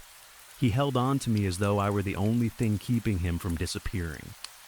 "I'm supposed to go to college," he said. "I'm supposed to have a life. I'm not fucking going, Izzy. I'm not letting them do this. His tears soaked my shoulder. They were warm. Human, I'll leave, he whispered. I'll get out. His mouth was close to my ear. I've seen what they do in those places. I've seen videos. Your mom's boyfriend, he stopped. We both knew Leo had been through reconstruction. I heard some people escaped, Adam continued. There's a rebel group in Europe. If we can get into Canada, Adam, I forced a smile. Not tonight. He stared at me. It's your birthday. Eventually, we sat on the basement floor. Adam lit a cigarette. I rested my head against his. For several minutes, neither of us spoke. Then he glanced at me. So, he said, what score did you get? I watched the orange tip of the cigarette. Are you even inhaling that? I'm trying. He handed it to me. I took a pull and immediately started coughing. The taste was terrible. Adam laughed. We passed it back and forth, barely smoking it, just like the candy cigarettes we used as children. Growing up really did suck. I got an 8, I finally said. Adam's smile returned slightly. Ouch. Guess they don't think you're that attractive. I shoved him. He was right. My official score was 8.0. My intelligence rating and the shape of my nose had apparently lowered me from 8.5. Average, safe, I hated myself for being relieved. Jay got accepted too, Adam said quietly. His smile disappeared. I'm not letting them do this to him. Jay, his boyfriend. My stomach twisted. Over the next few weeks, Adam planned our escape. On the morning he was supposed to report for reconstruction, he climbed through my bedroom window at 6 in the morning. His curls were dyed black beneath a hood. His father's gun was tucked into his belt. A backpack hung from one shoulder. Get up.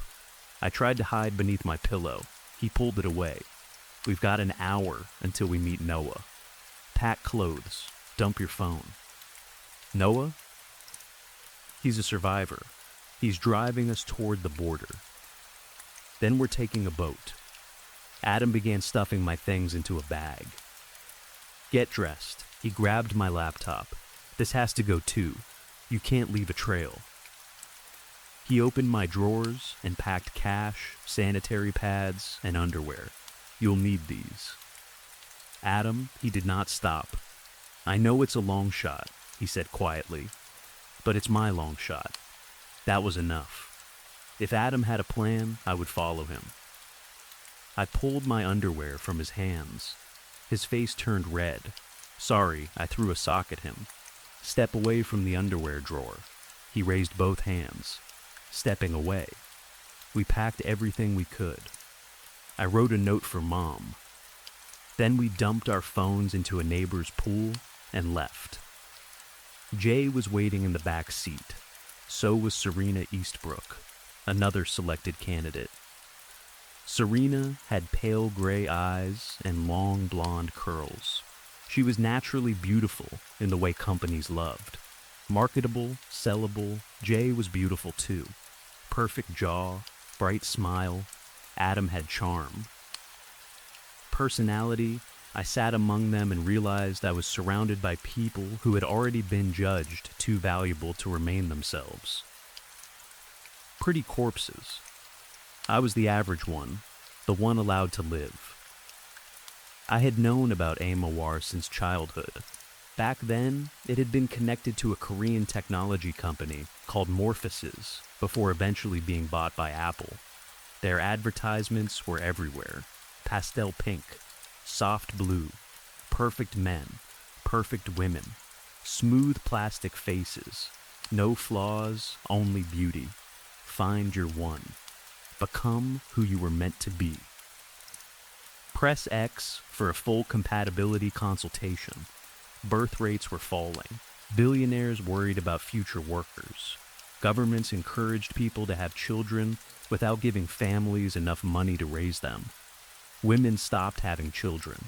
Men blamed women. Women blamed men. Eventually, the government decided choice itself was the problem.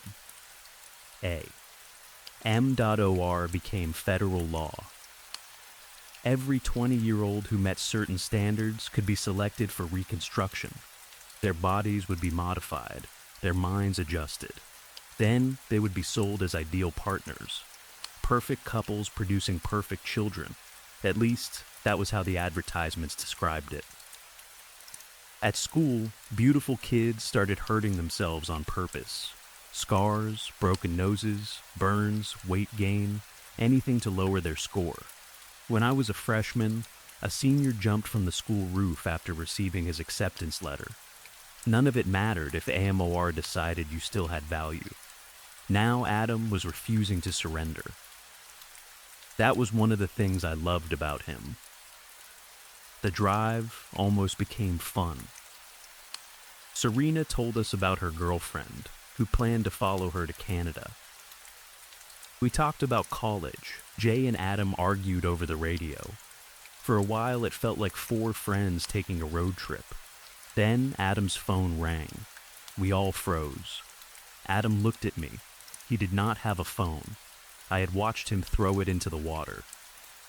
Grab the wheel, he told Jay. He searched his backpack.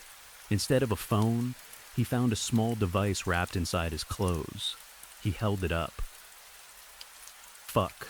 A robotic voice filled the car. Adam McIntyre. Serena Eastbrook. Jay Wednesday. Serena screamed. Two black vans moved into position behind us. By order of the AMOR division, you have been selected for reconstruction following your assessment. Adam's hands tightened around the steering wheel. He tried to reverse. A third van hit us from behind. The impact threw me forward against my seatbelt. You are surrounded. Exit the vehicle now, or you will be extracted by force. Get out, Adam shouted. He grabbed his backpack and the gun. He pointed toward trees beside the road. If we get through there, we can lose them. Noah is meeting us farther north. He showed us a crumpled map. Move. Serena and Jay escaped first. Soldiers were checking cars ahead. I crawled from the passenger side. Adam ran. He dropped low, moved beneath a stopped vehicle, then sprinted toward the trees. I watched him, my best friend, running for his life. Something inside me froze. Soldiers poured from the black vans. Izzy. Adam shouted. Come on. I ran. I copied him, crawling beneath another car and reaching the clearing. Adam grabbed my hand. I pulled away. Then, before I could stop myself, I said it. I love you. Adam stared at me. Adam, I love you. I always have. He was perfect. He belonged with me. That was what fate was supposed to mean. His expression softened. Izzy, you know he swallowed. We're best friends. His voice shook. You're confused. Confused? Yeah. He glanced toward the road. We need to go. I'm not confused. Adam gave a nervous laugh. You don't love me, dude. He placed both hands on my shoulders. His eyes met mine. Izzy, you love the idea of me. Something inside me broke. I laughed. Sure. Then I stepped backward. Adam knew immediately. His face changed. He pulled his father's gun. It had no bullets. He had told me that himself. Still, he pointed it at me. His hand shook. I screamed. He's over here. Adam stared at me.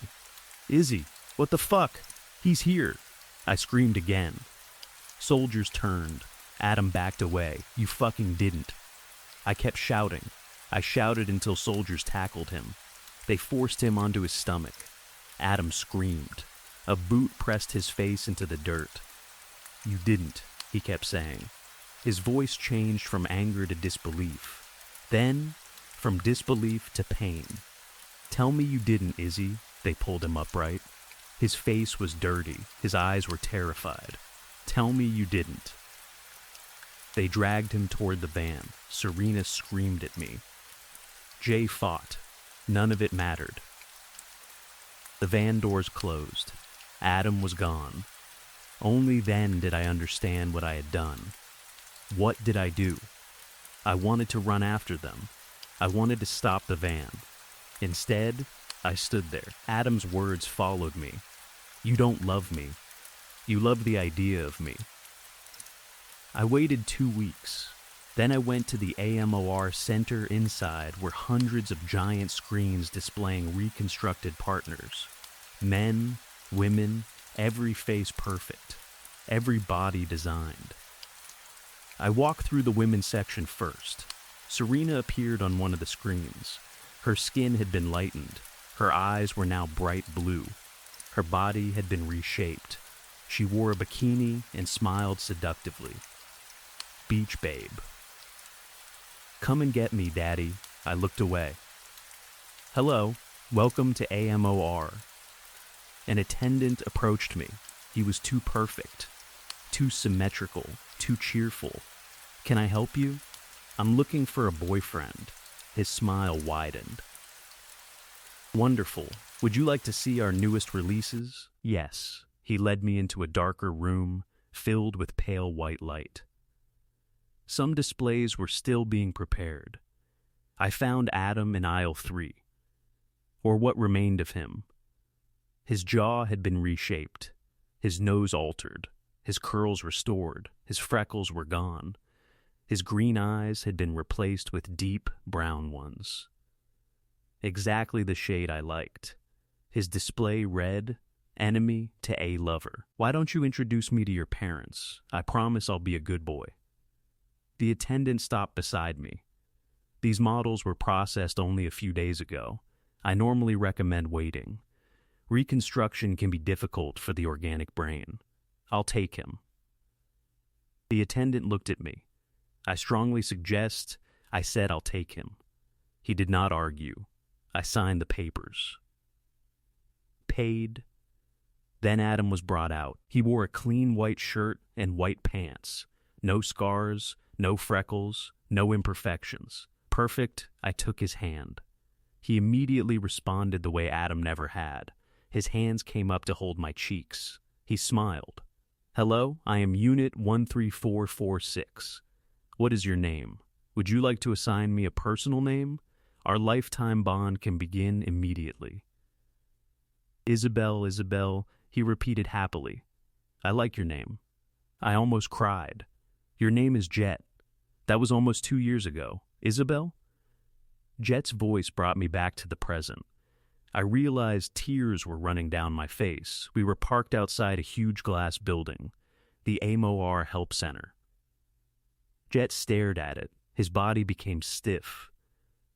Isabel, why are we here? I got out. He hesitated. I grabbed his wrist and pulled him with me. Inside, a nurse smiled from behind the front desk. Her eyes immediately moved to Jet. For a second, she looked impressed, almost attracted. I hated her for it. This is my boyfriend, I said. Jet, the nurse looked at me. I think he's cheating. She nodded as though I had told her my phone battery was failing. That sounds like a possible behavioral fault. Registration number? Unit 13446. Jet looked frightened. Isabel, I don't understand. Shut up, Jet. His mouth closed. The nurse pointed down the hall. Take him into examination room 3. It sounds like your boyfriend bot may be malfunctioning. A doctor met us inside. He was around Mom's age and wore huge glasses. Jet sat on the bed. The doctor checked his blood, heartbeat, and eyes. Vitals are fine. Then he prepared equipment near Jet's head. I want you to erase someone, I said. The doctor glanced at me. A person? Yes, I thought about Kai. The way Jet smiled when he kissed him. Not his programmed smile. A real one. The smile Adam used to have. I only want him to look at me, I whispered. Erase everyone else. No, Jet suddenly said. His eyes widened. No, stop talking, the doctor said. Jet's mouth snapped shut. The doctor frowned. That should not happen. He put on gloves. Then he picked up a bone saw. The blade screamed against Jet's skull. Blood ran down the side of his face. The doctor explained calmly. During reconstruction, the original skull is replaced with an artificial shell. It allows easier access to the organic brain for future modifications. Jet gripped the bed, his teeth clenched. He was in pain. He was not supposed to feel pain. The doctor noticed too. He studied Jet. What was the unit's original name? Jet, no, before reconstruction. I swallowed. I don't know. The doctor sighed. Boyfriend bots almost never show emotion toward anyone except their registered owner. When they do, the most common cause is recovery of the former consciousness. My chest tightened. The original brain may remember pieces of its former identity, he continued.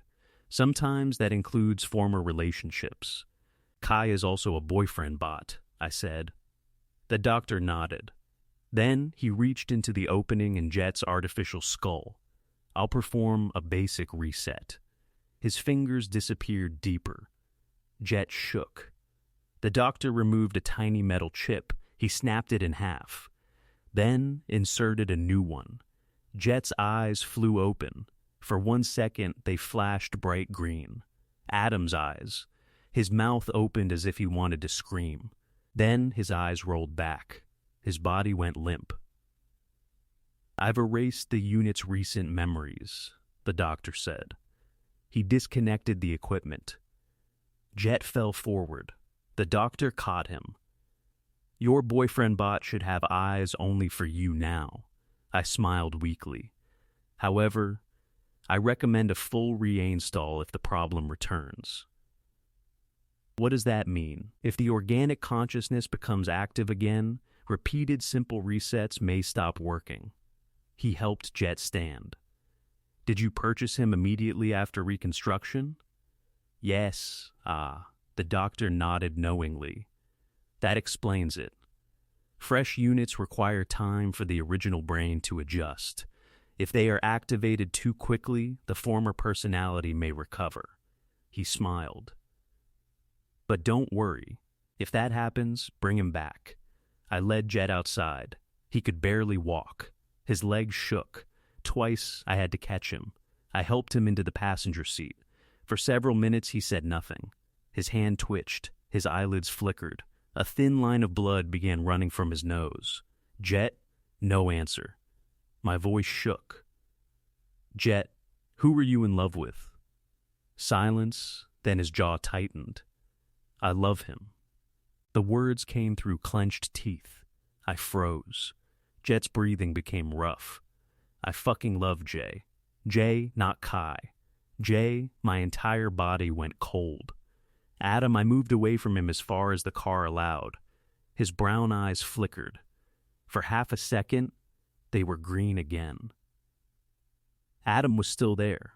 He raised one fist, then slammed it into the side of his own head. Stop. He hit himself again. Blood poured from his nose. Jet. A third blow. This time, he screamed. Not Jet's soft, controlled voice. Adam's voice.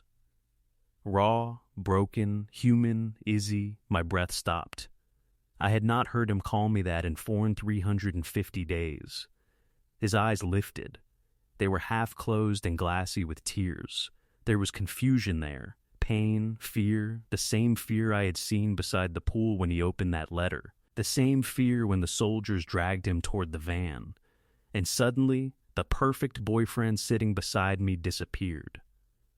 I saw freckles that were no longer there, green eyes beneath the brown, messy curls beneath hair I had chosen. I saw the boy next door. The boy who passed handwritten notes through his window. The boy who sat beside me smoking a cigarette because neither of us knew how. The boy who trusted me enough to ask me to run away with him. The boy I had betrayed because he did not love me the way I wanted. Adam stared at his hands. then at his clothes, then at me. His breathing became faster. He touched his face as if it belonged to someone else. His fingers moved over the smooth skin where his freckles had once been. Then he touched the side of his skull. His hand came away wet with blood. What? His voice cracked. What happened? I could not answer. His gaze moved to the glass AMOR building behind us. Something inside him understood. The confusion in his face collapsed into horror. No, Adam, no. He moved away from me. His back struck the car door. Adam, listen. What did they do? Tears filled his eyes. What the fuck did they do to me? I reached for him. He slapped my hand away. Don't touch me. I started crying. I saved you. His expression changed. What? I got you out. He stared at me. No, I bought you. The words left my mouth before I could stop them. Adam became completely still. I bought you, I repeated quietly. For a long moment he did not speak. Then his eyes widened. Memory entered them, not all at once. Pieces, the road, the soldiers, my voice calling them, his body hitting the dirt, the van. You, his voice became almost silent. I shook my head. Adam, please, you did this. I didn't know what else to do. You fucking turned me in. I loved you. His laugh was empty. You loved me? I still do. He stared at me as if I were something disgusting. You loved the idea of me. The same words, the same sentence. It hurt worse the second time. I shook my head. No, yes, I gave you a home. You bought me. I kept you safe. You bought me. You would have been sold to someone else. His breathing became uneven. So you decided to own me instead? I didn't. What about Jay? I looked away. Adam grabbed my wrist. Where is Jay? I don't know. Where is he? I don't know. He released me. His eyes moved toward the road. Kai, what? Kai, he laughed weakly. Then the laugh turned into a sob. That was Jay. My stomach twisted. No. They changed him. No, I knew him. Adam pressed both hands against his head. I didn't know why. I didn't remember his face, but when I saw him, I knew. The pool party returned to me. Jet kissing Kai. Their hands finding each other naturally, their smiles, the way they fit. I had thought Jet was cheating. But Adam had found Jay. Even after reconstruction, even after their faces were changed, even after their memories were buried, they had found each other. My eyes filled with tears. I didn't know. Adam looked at me. There was nothing soft in his expression now. You didn't want to know. His voice broke. You never wanted me, Izzy. I stared at him. You wanted whatever version of me would finally say yes. That's not true. You changed my fucking eyes. I could not answer. He laughed again. A terrible, broken sound. You hated my green eyes. My chest hurt. You removed my freckles. Adam, you changed my nose. He touched his face, my jaw. His hands shook, my voice. You thought you could make me perfect. I thought you were perfect before. Then why did you change me? I had no answer. Adam slowly turned toward the mirror on the passenger side. He stared at the face reflected there. Jet, my perfect boyfriend. The beautiful product I had purchased. Adam lifted one trembling hand and touched the glass. I don't even look like me. His voice was barely audible. Then he looked at me again. The anger had disappeared. That frightened me more. There was only pain. Pure, exhausted pain. Izzy. I flinched. What? He stared at me with eyes someone else had chosen. What the fuck did you do to me?